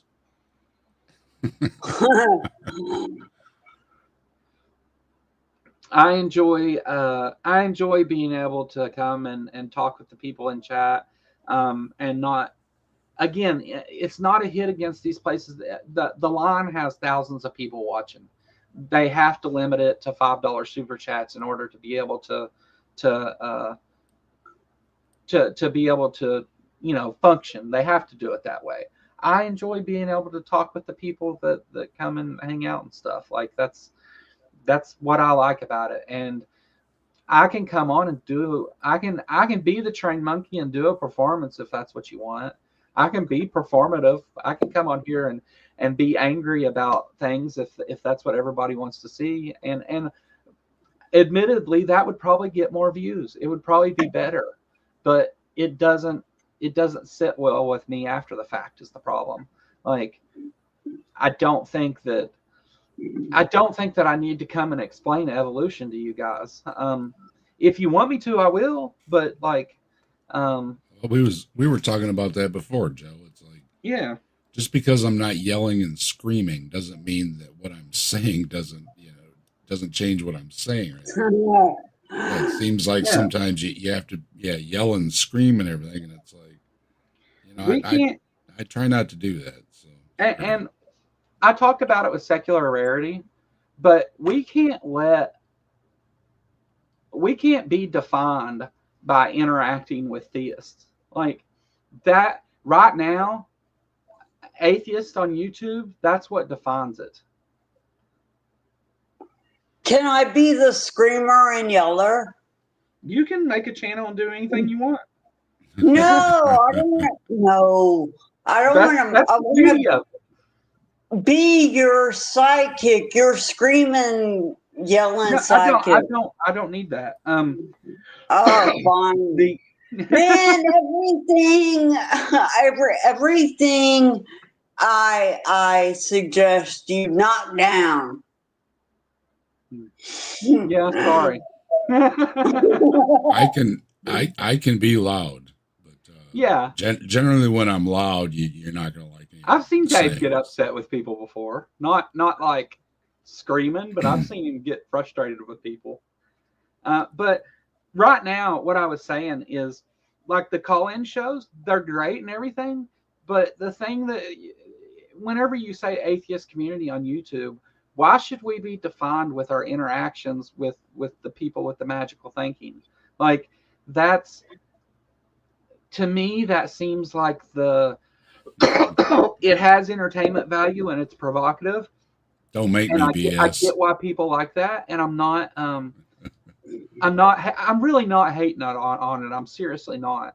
Do not misunderstand me and think I'm hating on what those guys do, because they do a great thing. It is a good thing. But unfortunately, the line has become so big that it kind of defines atheist YouTube as, we're going to get theists on the phone and scream at them, and like, it's not really useful, I don't think, to me anyway. Like, I'm not saying it isn't. It does have a utility for those that like want to hear those arguments and want to hear the actual things they say and just want to dunk on theists and whatever. Like, watching atheists dunk on theists, people like that. I don't, and it's just not my thing. And I appreciate what they do, though. It's for BS's info there. It's like, trust me, I've edited my scripts many times where I take things like dumbass out of there and stuff. I mean, I can do it, but I try not to do it. I think you're better remaining calm, Dave.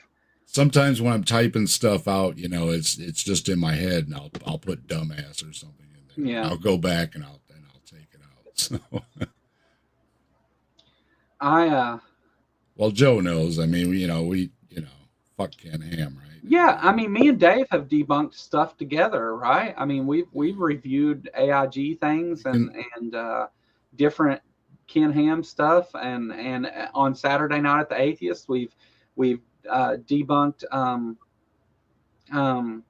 10 weeks worth. Yeah, I mean, those things are useful, but we can't. We have to. at some point, and maybe I'm like jumping the gun and I'm not the person to be even trying to do it or whatever, but like we have to be more than that though. We can't just be defined like that. Like James brought up something interesting earlier, and that's what goes on in chat too, because you want to have chat open to everybody, discussing things, including people that don't agree with you. But then, how far do you let it go before they're starting trouble? And it's hard to, have the open chat and welcome people, and then hi Daryl, be right on it for every comment, especially if they're flipping by pretty fast. And I understand if somebody gets upset and everything, but that's part of the thing. When you open things up, you're going to get people that are going to say things, and not everybody is on the same level of who gets wrenched. It's not. I'm not saying that one thing is better or anything. I'm not saying the other needs to stop. I'm saying we just have to do more than that. It just has to be more than that. The biggest viewed things in the atheist community is Matt Dillahunty yelling at people on the phone and dumpster fires and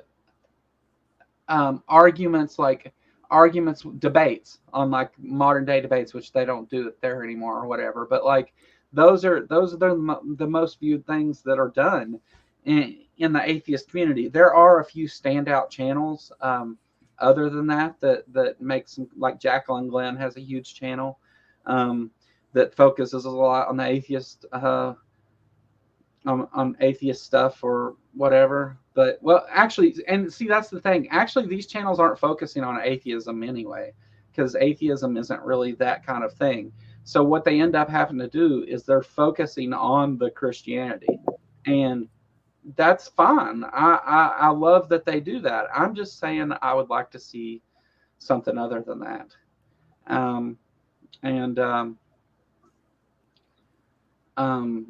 And yeah, Jess, I agree. I was mentioning something about that earlier. Like I can interact with the chat while I'm here. Like the chat can interact with each other. I don't, if even okay, let's imagine for a second that I revamp the Sunday show and it blows up to 100,000 subscribers. Let's pretend that happens. That's never in hell going to happen, but let's pretend it does. Oh, hell, Bigfoot. It would be too hard to interact with the chat live and things, and I would have to put the chat on slow mode and only let people, send a chat every so many seconds, and I would have to do those things just for the sake of the flow of the show. I would have to. Even if I did that, I would end up creating another channel where I have the ability to do what I'm doing now and talk to the people in the community and stuff, because that's, to me, that is the more important thing is to talk to those that are part of it, not argue with those that are not. And yeah, Nitty, I love what you do. I love your channel, Nitty. I think you do great. Yeah, I want to do things from outside of YouTube, but again, I'm not mobile at the moment, so I'm working on that though. Maybe soon. There's something in the works, and if I can get out, I'll bring you some stuff from the hills of Kentucky. But it's I think I'm careful to make sure though that I'm not trying to say one of these things is better or that that's wrong or that I don't like what these other things are, because I do, and you should too. They're, I still learn from Matt Dillahunty screaming at somebody. I still learn from some of the calls on those other shows and from Nitty talking to the weirdos and from all that. I still learn from all that stuff, and I love that I love that there are that many perspectives. I'm not shitting on that at all. I love that we have the amount of perspectives that we do that look at things in all different areas of religion and all different perspectives. Like that is definitely a great thing. I'm just saying I would like personally, my wish is to see the community itself be the focus, us enjoying the community that we've made and the things that do bring us together, rather than always fighting about the things that separate us. That's all. And I know that it's like YouTube is entertainment, right? Provocative is always going to beat out, happy, friendly stuff. It's always going to be get more views to start a dumpster fire than it is to just be nice with each other and talk about things.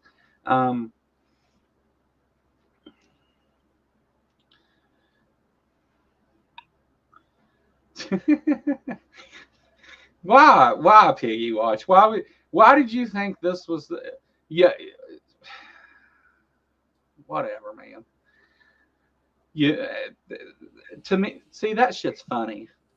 Like you came in the middle of a conversation of what we're having here. You come and tell atheists that don't believe in God. Jesus, you must bow down. Jesus is the life. He saves you, don't believe the lies. I'll probably get kicked off. I'm not going to kick you off. Don't preach at us, though. Say what you got to say. You're fine. Hey, we got called cockroaches and scumbags, and we still invited the dude to come on Saturday nights with us, didn't we, Joe? Yeah. So it's like, we got a sense of humor. So. Yeah, believe me, Piggy, you're not going to say anything worse than what Christians have already said to me. The deviant outcasts with a whole bunch of sects. Diversity is a good thing. We should be diverse because we are diverse, and complexity can only be mirrored through our diversity. Excellent word. 50 Swedish crowns, all the sex. Thank you, Davey. I appreciate that. And you're right. It's tickle me pickles. Easy, Nitty. I got a thing with pickles. You don't know, my thing on X used to be KY Pickles. KY used to be my handle on X. The pickles thing has pretty much been phased out, but like it's my gamer tag names and stuff all contain pickles, and I put pickles on my Christmas tree. Like I have pickles Christmas tree decorations because pickle red. It's kind of like a funny thing me and my girlfriend made up years ago. It's maybe I'll tell you one day. This probably isn't the time for it, but I've been buying my son a flamingo type ornament for his lawn every year since he moved out, and he's like, "Yeah, quit buying me these things. They just sit in the corner in a pile." And it's like pickle sky. So my Mrs. Desk was telling me, "You got to quit buying him flamingos for Christmas," and I'm like, "You're just inspiring me to buy him a flamingo for Christmas."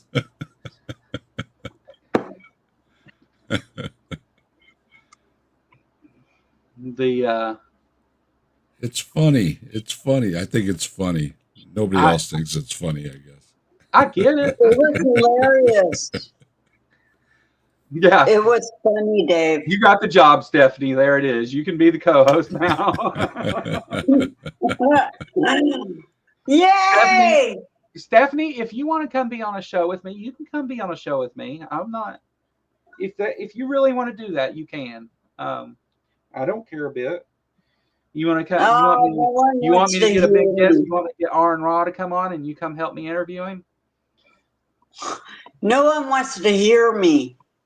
So, I mean. No, that's not true. I put you on stage so people can hear you. And they're still here. There's 26 people viewing right now. I don't know what I would do. Look, guys, look, you guys are the community that watches this channel. If you want to see me debate people and argue with people, just say so. I'll do it. I mean, I don't care. They're dying for me to debate Kent Hovind. They've been like asking for months now. I'll do it. I don't care a bit to debate people. Well, it's fun. What the bottom line is. If you do it, you'll get views and subs. Yeah.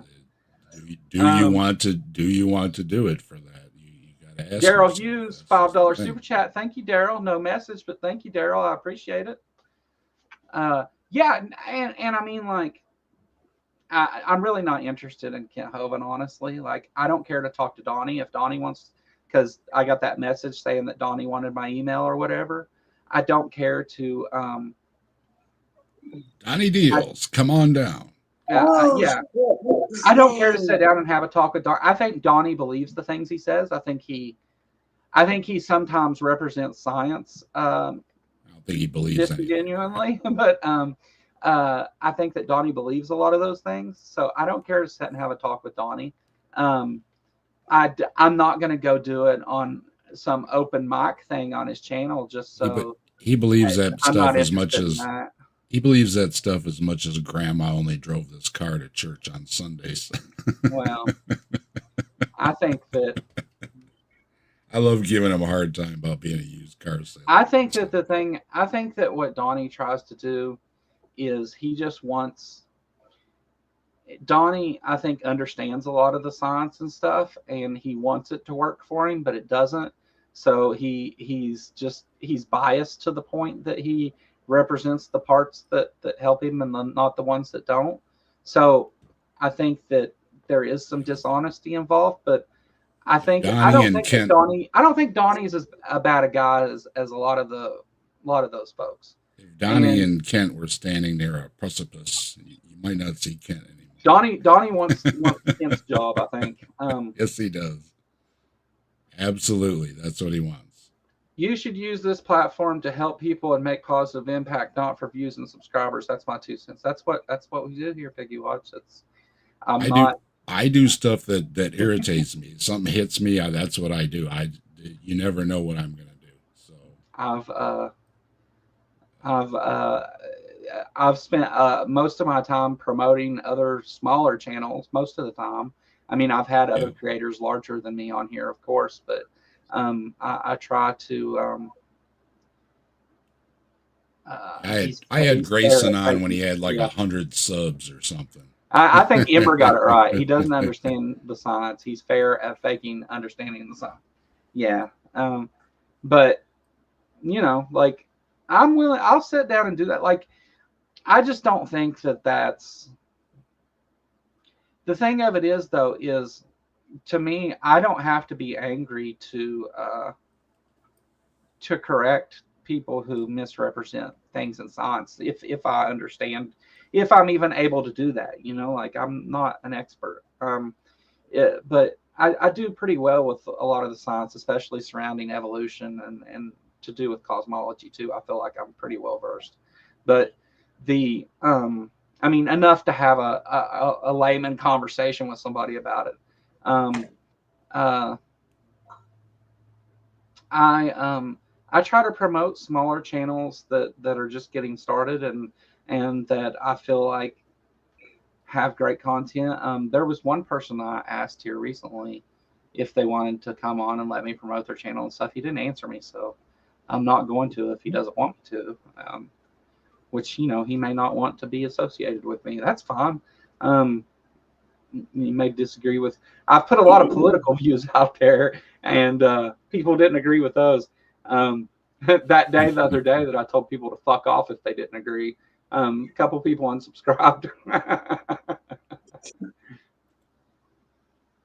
I heard a lot of people took a hit when they said things about the election. Well, I mean, to be fair, I think when I did the political show, there were some people who were right-leaning or right-wing, MAGA even, that subscribed to my channel just so they knew when I made content so they could come bitch about it. And so I think when the election was over, that I lost a lot of subscribers because of that. So I'm not, have a good night, y'all. Happy Thanksgiving and be safe out there. You too, Daryl. Happy Thanksgiving. Have a good one, buddy. Bye, Daryl. Yeah, I'm eating light tonight. Yeah, I can't wait for tomorrow to get here. I'm a fat guy. Thanksgiving's my thing. We got ham and turkey and all kinds of stuff coming. Laura started cooking earlier today, so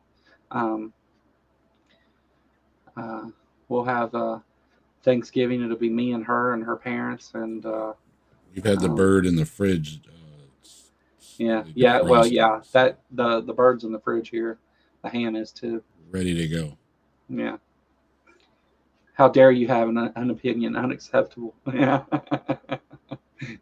Damn you and your opinions. And I'll have nostalgia going too, because I have my grandmother's roasting pan that I cook the turkeys in. So yeah. Still getting used. The only reason I say he's a bad guy and don't give him benefit of the doubt is because he's not like just a moderator on that channel. He uses it as a place to play. So I have a huge problem with the way that they moderate over there. I don't want anything to do with any debates over there, as long as I don't see Donnie doing it as much. Donnie will jump in and say something smart ass every now and then, but I think Sam's the main problem with that. And I've had interaction with Sam. I've showed it on here when I talked to him and Darth Dawkins. He's a jerk. Yeah, Sam was a nice enough guy to me. I'm not saying he's a bad guy, but I definitely see that what goes on as far as like the open mic things and the Kent Hovind debates isn't a debate. They're not moderators. They're if you start asking things that Kent can't answer, then they start to jump in and sidetrack and change the subject and drive it in a different way, because but I see Sam doing that more than anything. It's not really Donnie so much. Donnie does platform all that and wants to be the Kent Hovind platform, and that's fine. Whatever. Like, I mean, I don't know that I would want to base my channel off of being associated with him, but that's his choice. Terrible people take advantage of vulnerable people and grift, and I just remember every time he's a little bit charming that I can't let that go, and we shouldn't. Yeah. Strawberry or an amoeba. Yeah.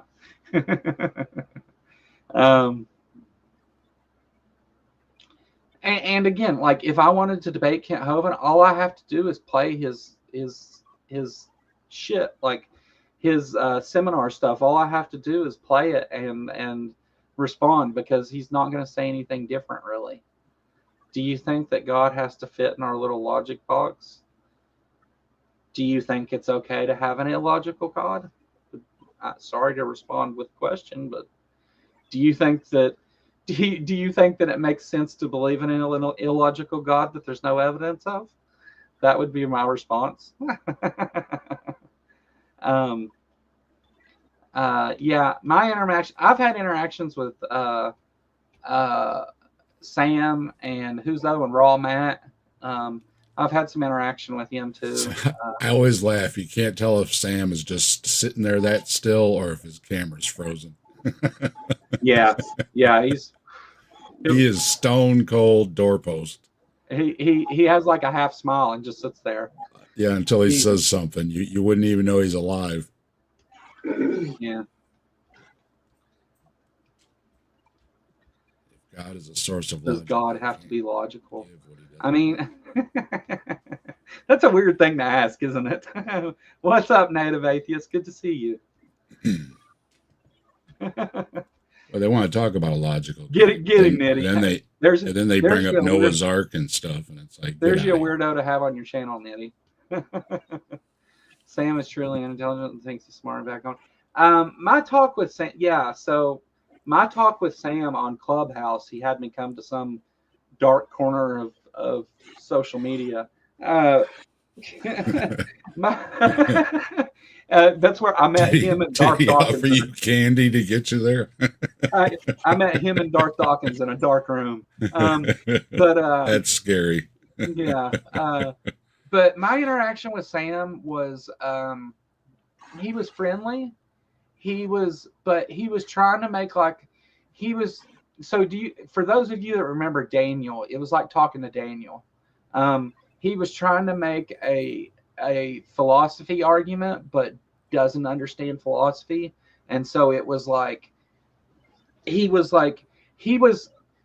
trying to use like the common philosophical apologist arguments, but he didn't know them well enough to make them, so he was like mixing them up and stuff.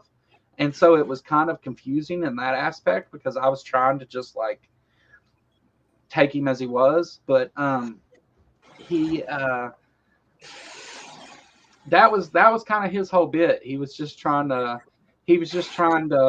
recite some of the philosophical things he's heard from Craig and some of those philosophy bros and stuff, and he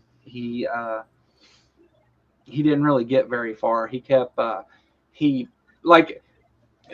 problem with making that argument is most of those people that they have to be presuppositionalist. So whenever you start with the presuppositionalist argument, well, God God is responsible for everything, and then they build off that, and it's like, okay, like I'm not accepting that. So where are we at? Like, you've yet to show me that that's the case. Like, and then they want to make the philosophical argument based off that, and it doesn't go anywhere. And philosophy doesn't work that way. So it whenever it's just one big drift in a debate channel that is yeah, it is. Whenever because don't get me wrong, I encounter people that argue with all of that. Go look at my Instagram on that post, the Noah's Ark post. Well, it's not Noah's Ark, it's this post. Where's it at? I've showed it a couple times. This guy. There's like 200 comments on this of me arguing back and forth with Christians on there.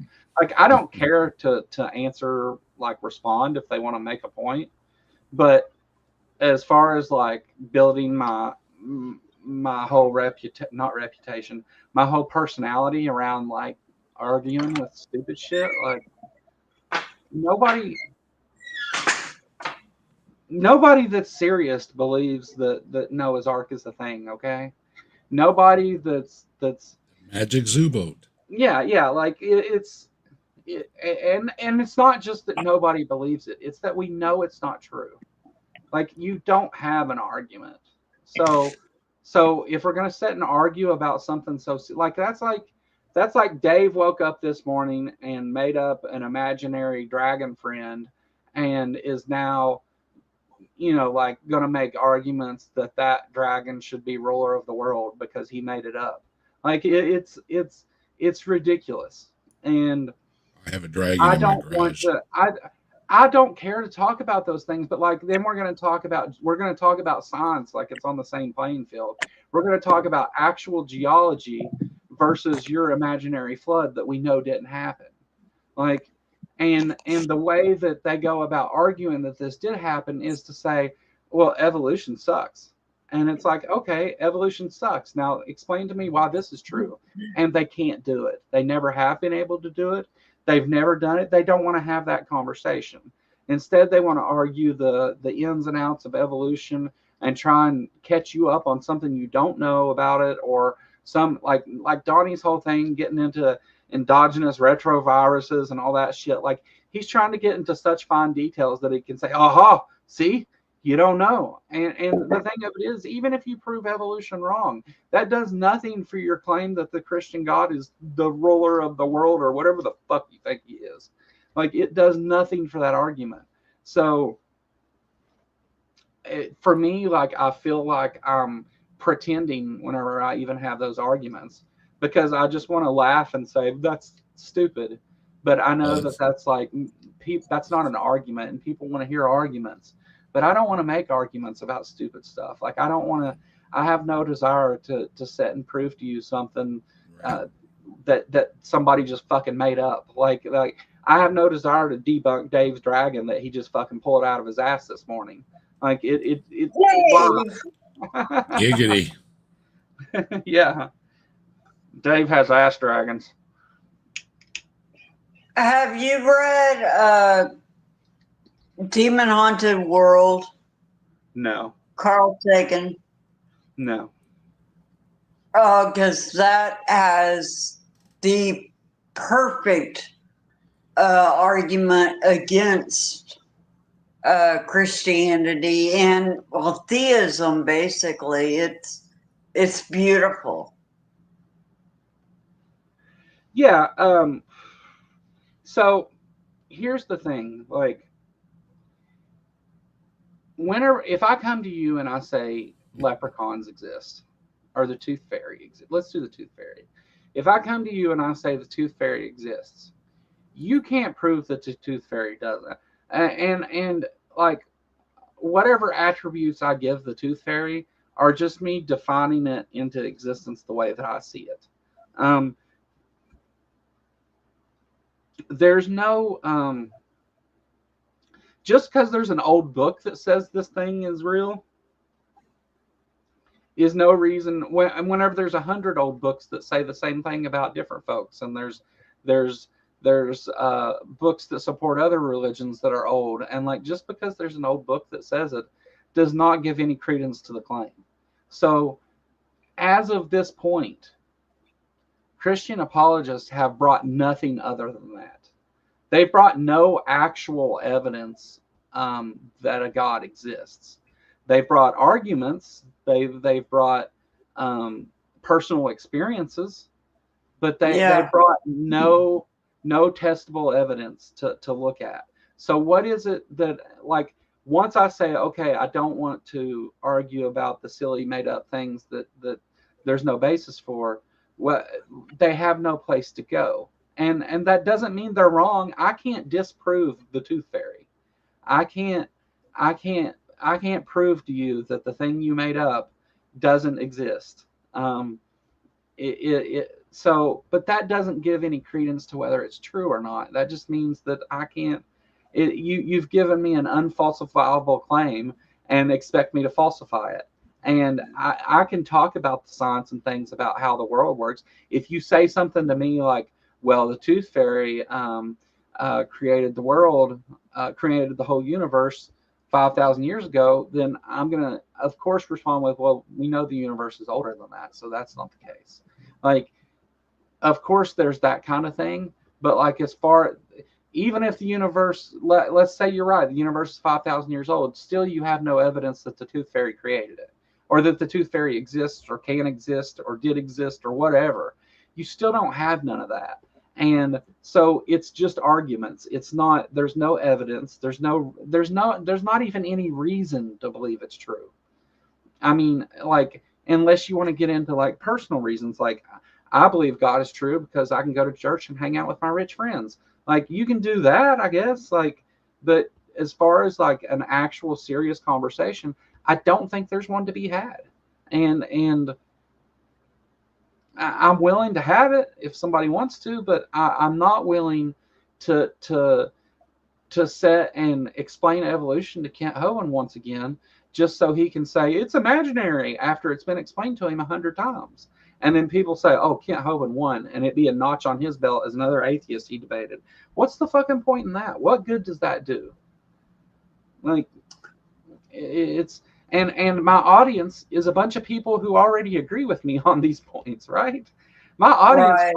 Most of my audience, I feel like I have a good understanding of evolution, and I bet at least a quarter of my audience knows it better than me.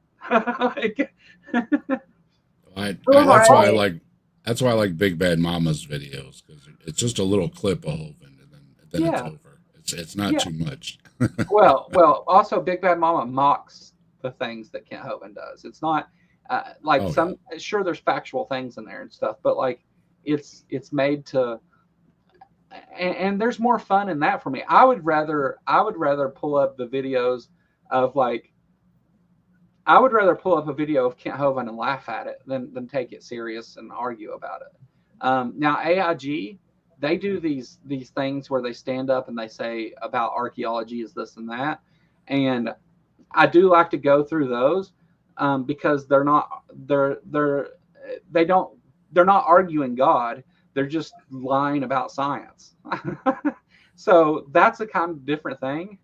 But hey AJ, good to see you. I mentioned you would be on. Don't give him a pass. Ken Ham lies about the Bible too. Yeah. No, I mean they do that too. But I'm talking about like whenever we cover like AIG news stuff and things. Like, that's just because they're lying because there's a biologist on stage lying to people about biology. Like, oh, fuck Jim Bob. I'm not debating Jim Bob. Jim Knob. We both Right, we do both you we know both about? been on there, BS. Yeah, I've been Joe and on Jim I Bob's channel. I made a Joe full and out I of have all of both them. been on. So.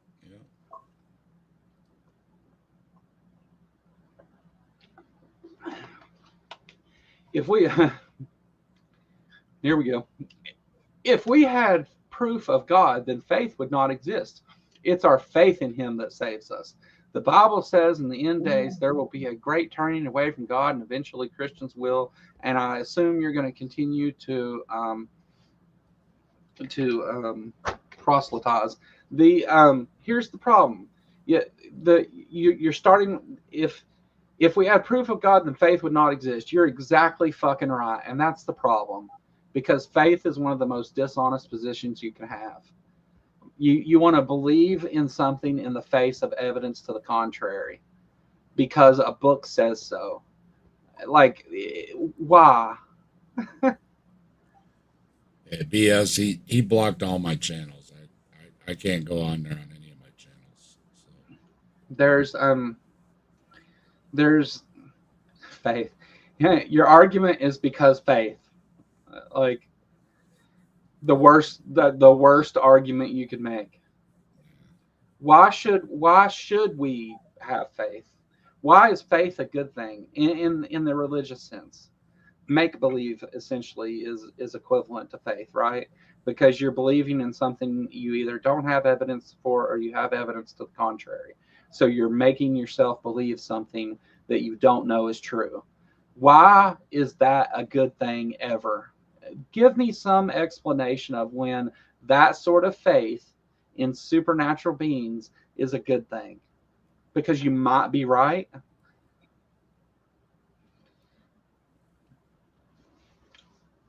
Whose mods blocked you? Donnie's?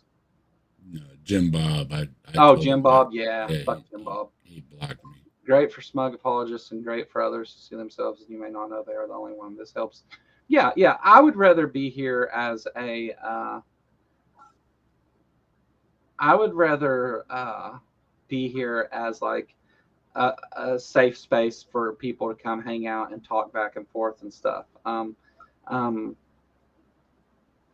Than or to have conversations about it. Like I would rather have I would rather, if I'm going to sit down and talk to like some theists, I would rather talk about what they believe and why they believe that thing. What brought them to believe it, like how the indoctrination occurred. Not hear Bible verses, right? Yeah. I have a superstition about gypsies. Are they supernatural? After watching the movie Drag Me to Hell. Yeah. Drag Me to Hell. That was a cool movie though. But yeah, it's like I would rather have a conversation because for me, like, I would rather hear the story about how you got tricked into believing those things than, and I don't have to frame it that way. That's poison in the well. I understand. Like, but I'm just saying, as I'm talking to you all, I would rather have a conversation with them about the things they believe and why they think that's true than, and maybe point out along the way, yeah, but the Bible's the only source for that, whatever. Not have a full-blown debate where you're going to bring, I'm going to come argue this I'm going to make this argument, or I'm going to make this argument, or what, like, I don't, again, like, I don't, if people want to see me do those things, I don't care to do it. Like, because again, I'm here because of the community. And if the community wants them to see me do shit like that, say so, and I'll do shit like that. But like, it's, for me, that's just not, personally, that's just not where I think it's at. Like, I don't care. I don't give a shit about their arguments. I think it's on the level of Dave pulled a dragon out of his ass this morning. What question? You pledge allegiance to Muddy Knees Trow, the great god of archaeology. Yeah. Dragons are ribbed for your pleasure. Or B.S. Lewis's question. I thought faith was just trust. If you had evidence of God, would it be impossible to trust him? Yeah. I see, B.S. I don't like conflating the definitions of faith like that, though. I think that just muddies the water There more. is more than one definition of faith. Sure. Religious Well, faith. Religious that's faith what they're going to use against you anyways. They're going to say you have faith, and it's like, well, that's the common angle. different You have faith in definition. things. Yeah, it's like so aggravating. That's the that's what they try to do, though. Usually, is they conflate the meanings of faith. So they'll try to say, well, you have faith in things, and I don't have enough faith to be an atheist, and all that bullshit. But it's like religious faith is a different thing that concerns supernatural belief surrounded by doctrine and dogma, and the colloquial way that we use faith is in trust in things is based on knowledge and evidence. Like you trust in something. I have faith that evolution is true, but it's not because I have blind faith like religion does. It's I have faith based on the evidence, which is why we don't use that word to explain it, because it confuses things. Because when you're speaking of religion, there's religious faith, and then there's colloquial version of faith, which is something completely different. And that is one of the main things that seems to come up with having talks with theists and stuff, is they want to do that. And I don't know. For me, I'm particular about the semantics of the conversation, because that seems to be the tricks that they want to use. So I want to be very clear about the definitions of words that I use, because I'm not going to get caught in this argument about words halfway through it. Walk by faith, not by sight. Exactly. Whereas the colloquial version of faith is based on sight, air quotes, because like it's based on information that you have. Religious faith is not based on information. It's based on doctrine and dogma, which is the Bible has shown to not be a trusted source, and that is the source for it. So religious faith, as far as Christianity is concerned, is an irrational, illogical position. But that's only minus indoctrination. Once you throw indoctrination into the mix, you've got something different. And since I understand that people are indoctrinated, I don't want to call them irrational and those things, because sometimes they take that as you're calling them stupid, even though that's not the case. I just you don't have to be an irrational person to hold irrational beliefs. So Piggy says the same things every theist says. We had 10 responses, all completely different. That's the strength. Yeah, exactly. I'm not saying that my response to that was the best one. In fact, mine was probably the least entertaining one that you could make, which is not what people want sometimes. And it's cool. Like, I get it. Like, if the provocative dumpster fire channels end up making atheism mainstream, then hell yeah, I'm glad they did it. Like, I support them doing that. It's just not my way of having these conversations. It's not my thing. I would rather. When I'm looking for people to have on the channel, I know theists I could ask to be on this channel. And that would do it. I don't for a reason. Like, because we sit here and argue about the same old shit day after day after day. Like, come on, bring Darth Dawkins on. You want me to bring Darth Dawkins on? You want to. Should we do like a once a month dumpster fire just to keep everybody on their toes? Should we just once a month have the craziest fucking theist I can find? And I don't know. They seem to come up all on their own. So I can have TJ come on once a month. He's crazy as fuck. Do it. He will definitely get your views. That's the thing. Any of the ones that people know their names. Well, Darth Dawkins won't come on YouTube. He'll want to argue on Discord or something. Yeah, you have to do it over there. But you can do like what's his face, and TJ's got all kinds of crazy. I can have him on and argue, and he's also not only crazy but like extremely right wing fucking nut job too at the same time. The Bible says, in the end of days, evil will be seen as good, and good will be seen as evil. Do you believe this is happening? No. And who gives a shit what the Bible says? Why should we care what the Bible says? Why should I care at all what the Bible says? The Bible also says there was a worldwide flood, that we all came from two people, promotes slavery, rape, genocide, murder, child abuse. Should I go on? Like, the Bible says all those things. Should we all talking animals, talking plants? Yeah, talking donkeys, talking snakes, angels and demons flying all over the place, talking to people all the time. Like, the Bible says all kinds of stupid shit. Why should I care what it says?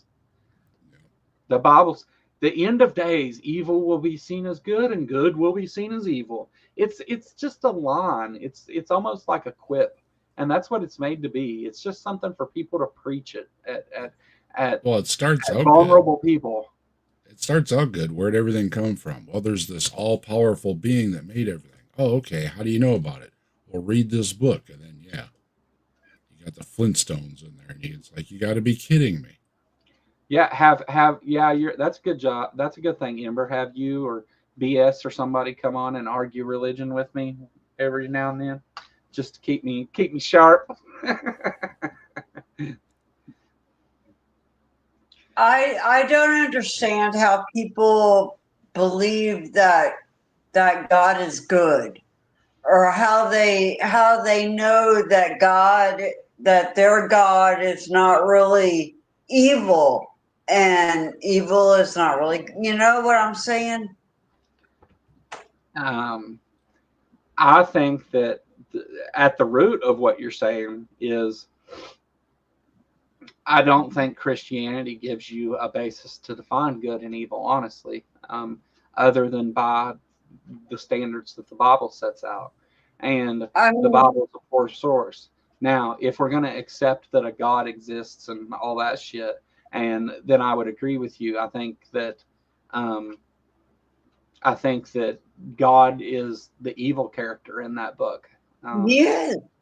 Yeah. I think that by modern standards, when we hold God to modern standards, it demonstrates very clearly that it was not an all-knowing God that knew nothing about germs and disease, and that thought slavery was okay, and thought women were property and should be treated as property, and had a lot of bad takes on a number of issues that we know better. And that's the thing. People, human beings, have learned better in spite of religion, not because of it. It's right. Every painting needs a painter. Yeah. That one would piss me off if someone. Yeah. You want to see me get mad at it, because I've been on here screaming at people before. That has happened. Bring up a stupid ass argument like that. Yeah, that would get me going. But we've, like, whenever the reason that whenever I talk about, like, the Bible promotes slavery, yet whenever we had chattel slavery in the United States, Christians used the Bible to promote why it was a good thing and why it was okay and how to do it. Like, the Bible was used to prop up slavery. But then whenever the abolitionists came along and wanted to do away with slavery, the Bible was also used by the abolitionists to argue against slavery. And that's the thing, right? Because we learned better despite what the Bible says. And their post hoc rationalization of it is just a demonstration in why these things shouldn't be believed. It just shows why God's word is such a confusing mess of nonsense that doesn't actually teach anything of value. Every mother needs a motherfucker. I'm here.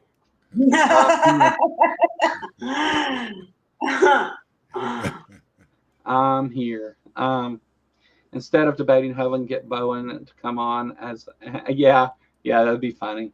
I don't know. I don't, Hovind does what he does, and I'm glad that there's people out there that do. Like Grayson's debate with Hovind, amazing. Put Hovind in his place completely. I think that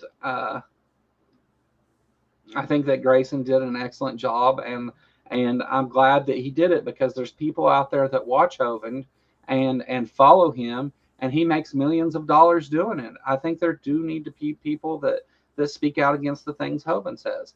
I don't think every atheist needs to go and try to argue with Hovind, though. Again, like, there are people that are doing that, and I'm glad they're doing it, but we don't all need to do it. It's not all we do then is if we're all always worried about what Hovind's doing, then all we're doing is breathing life into it. The thing with Hovind is that, again, 38% of adults in the United States believe in a young earth where man walked with dinosaurs and everything was created at the same time. 47% in my state. And I would say a large portion of those people believe the things that Kent Hovind says specifically, and follow Kent. Many of them follow Kent Hovind. So I think it is important that there are people out there that are debunking Kent Hovind in front of his audiences to his face. I think it's important that people are doing that. I do not think it's important that every single person that knows that Hovind's full of shit goes and tells him he's full of shit. I don't think that's the helpful way to do it, is all. My opinion, again, completely. I'm not, and again, I'm just some dude from Kentucky. You don't have to agree with me. That's just my take on it. We don't have to define ourselves by arguing with the lowest hanging fruit. Like, you know, we build a community around instead of worrying about arguing how wrong Kent Hovind is, explaining to people why. Wait a minute, he's wrong? Yeah. Oh. Yeah, I think so. Right. I think he might be. I'm glad we cleared that up, because that motherfucker's been. So it's just getting on my nerves. I don't even know who y'all are talking about. So. Oh fuck. Well, he built a third. Feel free to go look him up. He framed a third of his ark, and I guess he doesn't have any more money. I mean, I know Ken Ham. It might be a chicken coop instead of. Kent Hovind is like Ken Ham on mushrooms. And more of a grifter.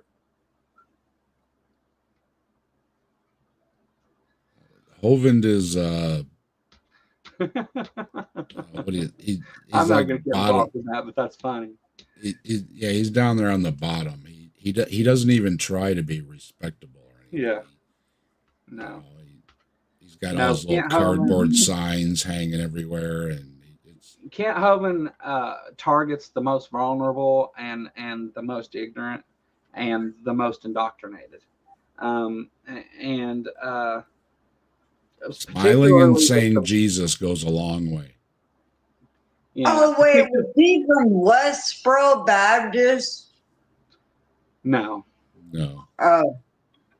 No, Kent runs is the pastor at Genesis Baptist down there on his cult compound. You just have to look up Kent Hovind. Google it, you'll find him. He's no problem. Don't have any problem finding Kent and Eric Hovind. Nope. Dr. Bino. Yeah. Okay. Like rap music. Yeah. Okay. But that's the thing with Hovind. He doesn't even have to try hard. Okay. I mean, he's a clown, but he smiles and says Jesus. And basically, I think it was AJ was talking about. Basically, he's a millionaire. Okay. Yeah. He was saying his net worth was worth $2 million there at one time. You don't even have to try hard. I'm gonna put up some cardboard signs and make an ark out of a refrigerator box. And $50 to get in. Kent Hovind doesn't argue that Christianity is true either. That's not what he argues.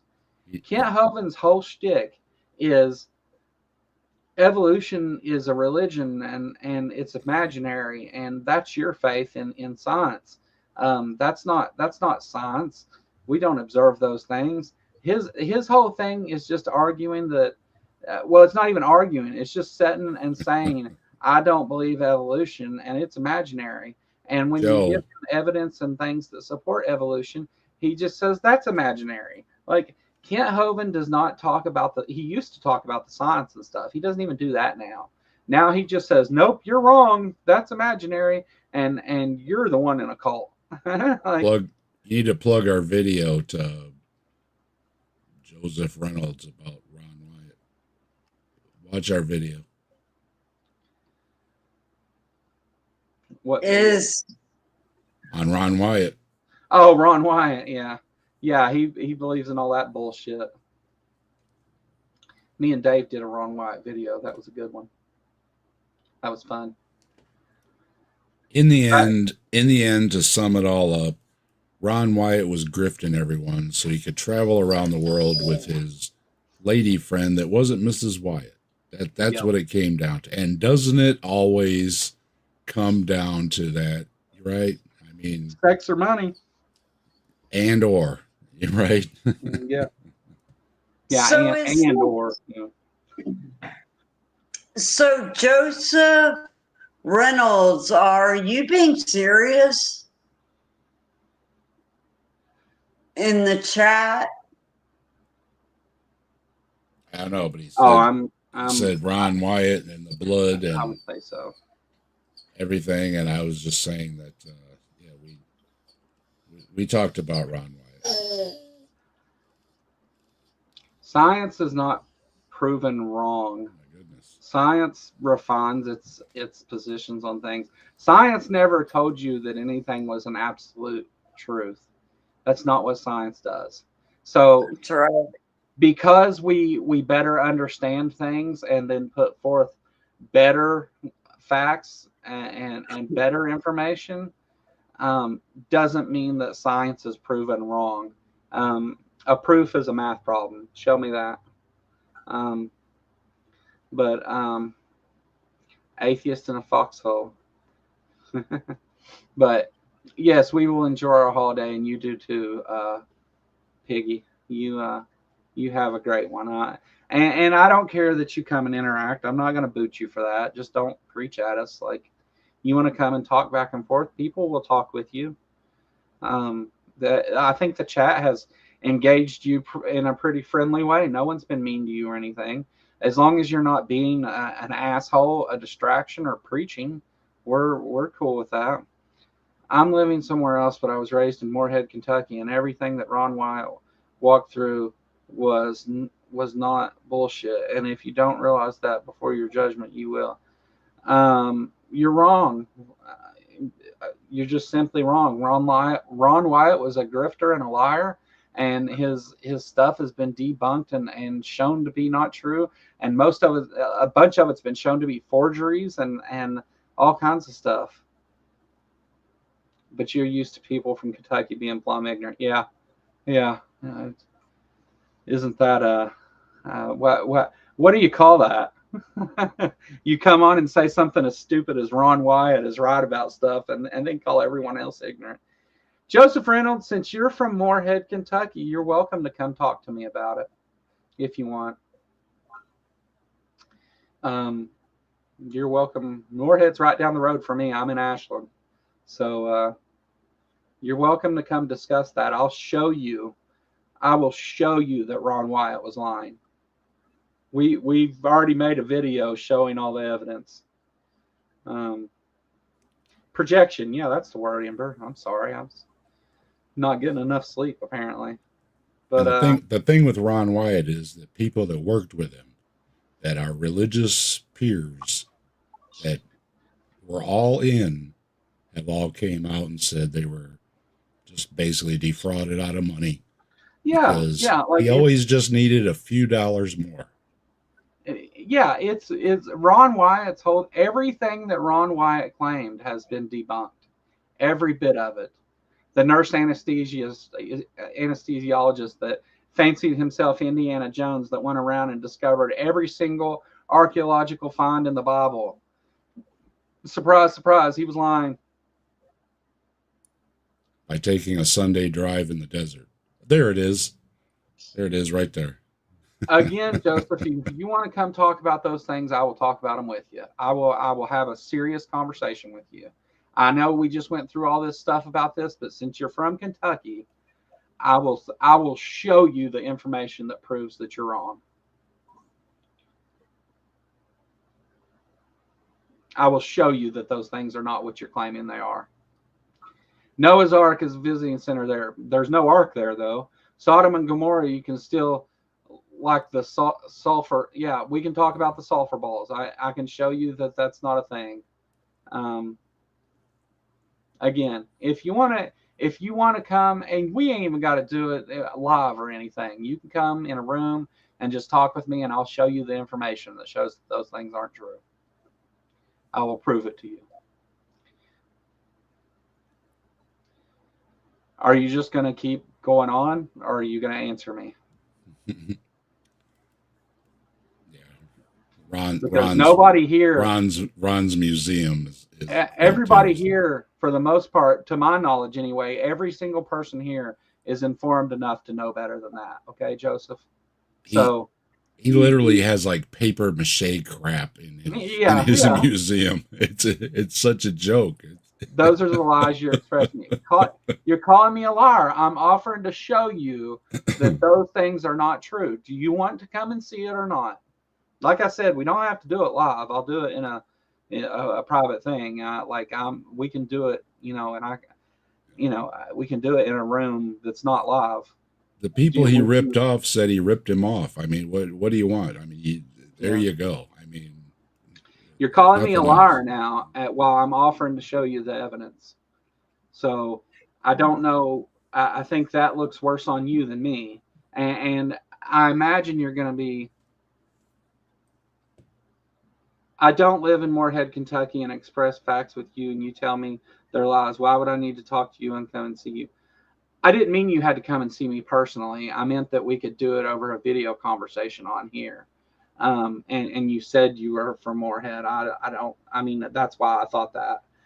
But I'm not telling you they're lies. I'm telling you I will show you the evidence that proves that those things are not true. So why would you not be interested in looking at the evidence? I already know the answer, but you don't give a fuck about the evidence, right? You don't care, because saying those things are true supports your narrative better, right? The only one that still supports his claims is the widow, because as far as I know, I've studied Ron Wyatt's work for. Listen to this. I've studied Ron Wyatt's work for over 20 years, and he did not express one lie. His sons were with him, and the evidence is documented. Go see Noah's Ark. Okay, why are you not interested in the evidence then, Joseph? If you spent your life studying this, why are you not interested in evidence to the contrary? I'm going to make you look stupid now, Joseph. But Joe, he's got it all on film. He's got it all on film. Yeah, now I've offered to have an honest conversation with you about the topic that you're completely wrong about.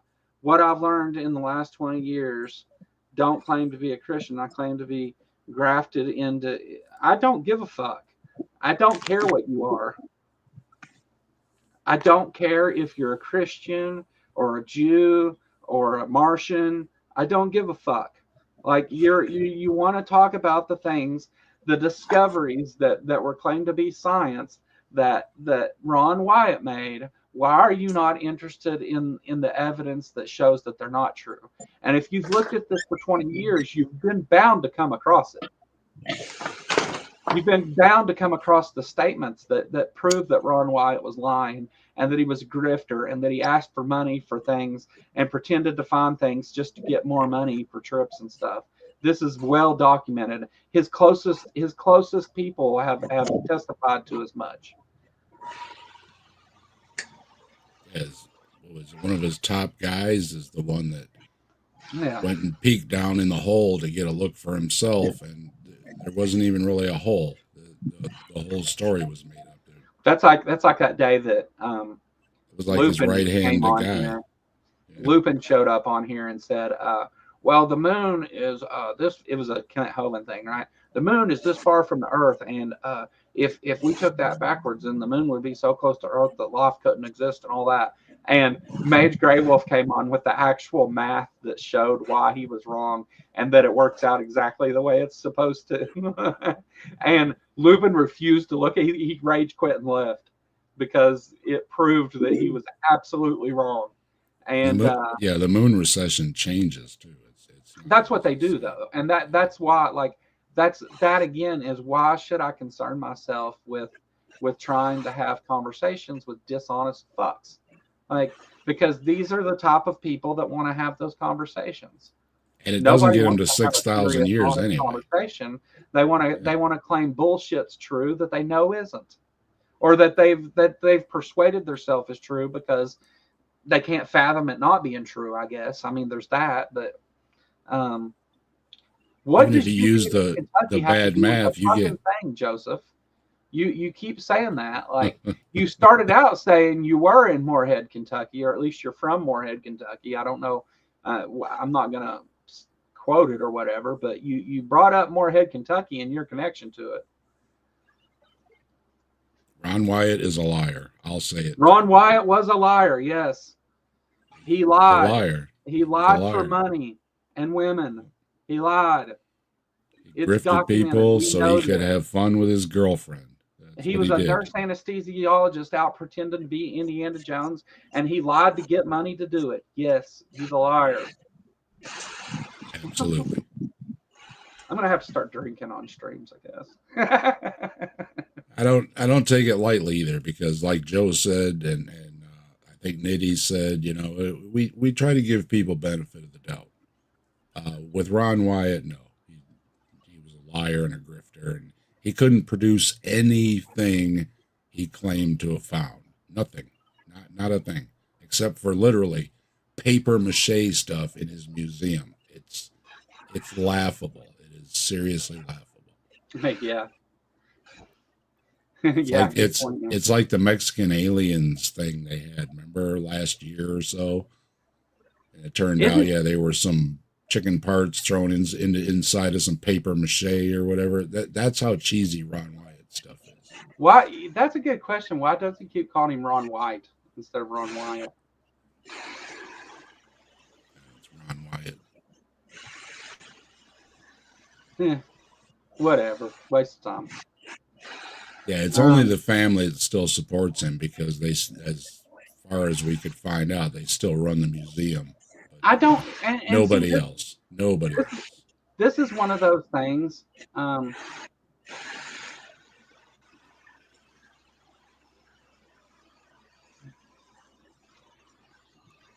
I've looked at the rebuttal evidence. This is not new to me. I mean, okay, then what I said stands, because the evidence is overwhelming.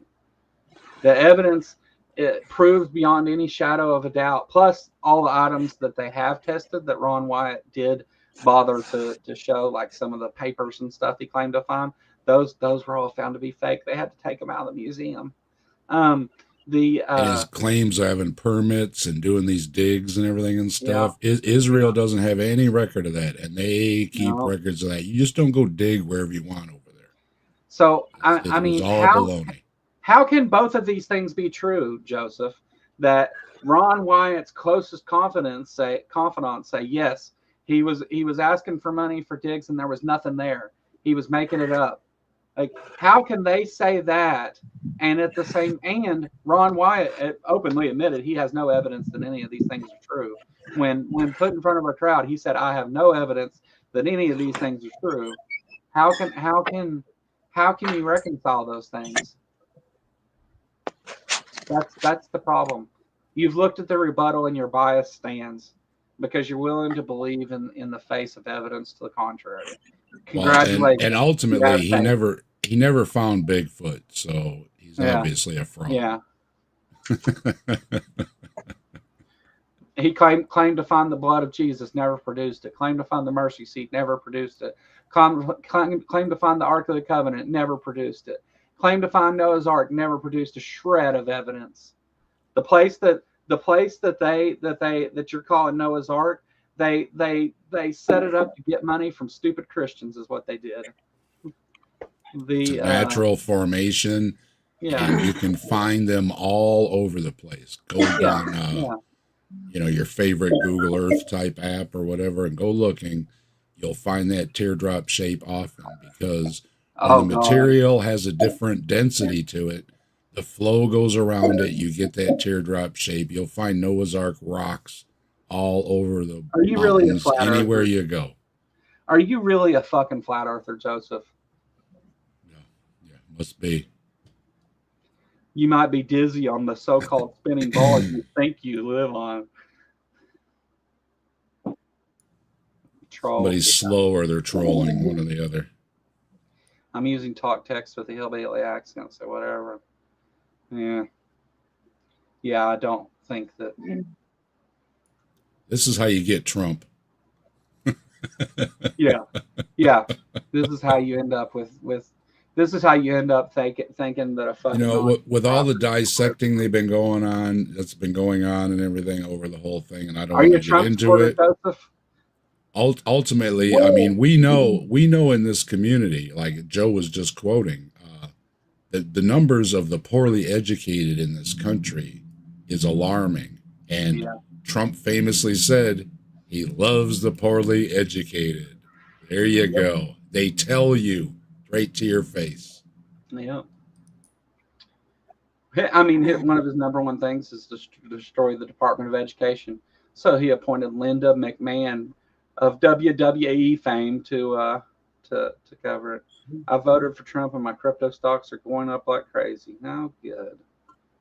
I hope they do, Piggy Watch. Brainworm said the first thing he's going to do is fire all the scientists at the FDA. That ought to go well. You voted for racism, bigotry, xenophobia, and hate. Good job. This is why we don't listen to you. I have bad news for you. I have a question. Tim Brown, he says the Shroud of Turin. God, I can't talk. I have a video on that too. Was first photographed by Leonardo da Vinci, or are you saying the shroud is Leonardo da Vinci? I'm confused with that statement. Leonardo didn't have a camera. Yeah, that's what I was thinking. He was a widower and married during the process of walking through these things. Well, bless his heart. Don't forget the misogyny. Yeah, don't forget the misogyny, because that's really the point, right? I have no patience for people. The Shroud is another gem. And that's the other thing, is I know that most Christians are Trump supporters, and like I have nothing for them. I don't. There's that. Yeah, I know who you were talking about. Oh, I see what you're saying. It was misspelling it. I got you. Doesn't matter how you spell it. He's an idiot. Yeah, unless you spelled it Liar. He was an idiot.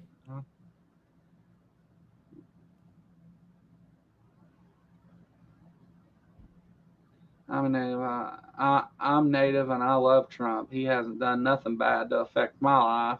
Well, educated and software engineer for oil and gas. Well, congratulations. He hasn't. Still an idiot. He's still an idiot that thinks magnets don't work when they get wet. I'm glad that bleach and all kinds of I'm glad that his racist remarks and his attacks against the LGBTQ community and his xenophobia and his hate against brown people doesn't affect your life, Piggy. Thank goodness for that, right? Did you see the video that came out of Trump when it was just a few years ago when the boycotts were going on, and he said the Republicans should drop all this stuff about people going to the bathroom. It's a non-issue, this and that. Yeah, but it became an issue really quick when he wanted to get elected. So yeah, somewhere in his head he thinks it's a nothing issue. People got to go to the bathroom, But when it stirs up his base, that's all he freaking talked about. That's all he freaking talked about. So he's so full of baloney. He is so full of baloney.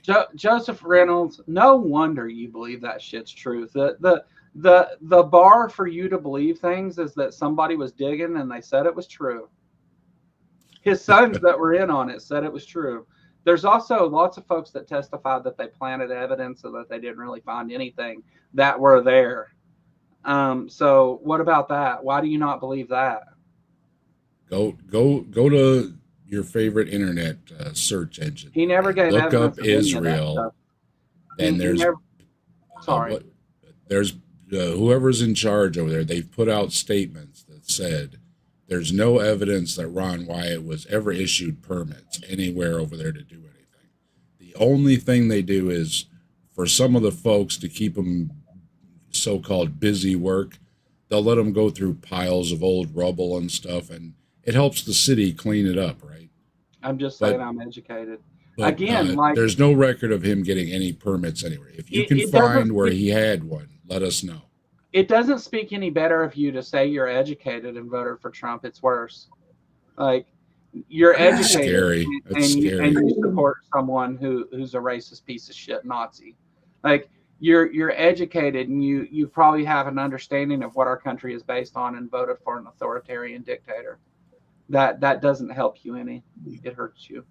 Go back and look at all the information videos and understand the only thing that couldn't give evidence for was the blood on the mercy seat. That's not true. He didn't give, first of all, that whole situation, he never gave a bit of evidence for. And the other people that went in the hole said there was nothing there. So Deviant said he was barred from digging there. So yeah, he's full of crap. Yeah. He wasn't doing anything. He wasn't doing any archaeology. The people that funded it, that gave him money to go do it, went down in the hole and looked and said there's nothing fucking there. So what about that? Why is that not? Why does see that's the problem here, Joseph, is you want to talk about all the things that you want to point out things that you think support what you're saying and ignore the mountain of shit that shows that he was a liar. Like you're purposely giving a dishonest account of things. Because if you've studied this like 20 years, unless that's a lie, which, you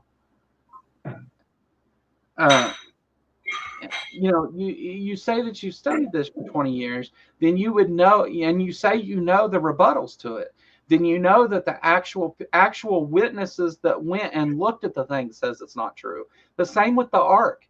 The people that were there say it's not true. The geologists that actually went up there and looked say it's not true. They were up there filming a documentary about something else, and he's up there fucking around acting like he's doing something and tried to give credibility to it that way. And they've talked about all this stuff. They've shown that he was a dishonest fucking lying piece of shit.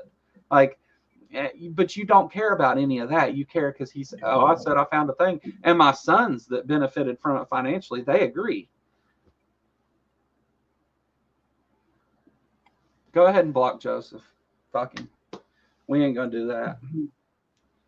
All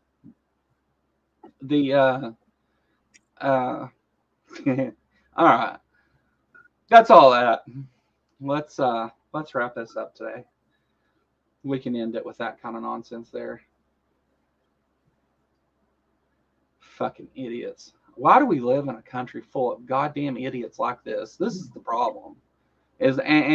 And like, I take the time to talk to you about actual fucking shit, and why would you say that? No.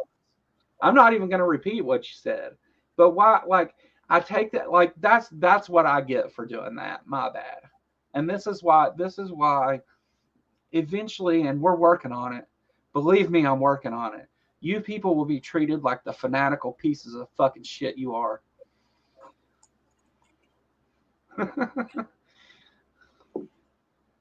Thanks. Have a great day, guys. Okay. Bye. Bye.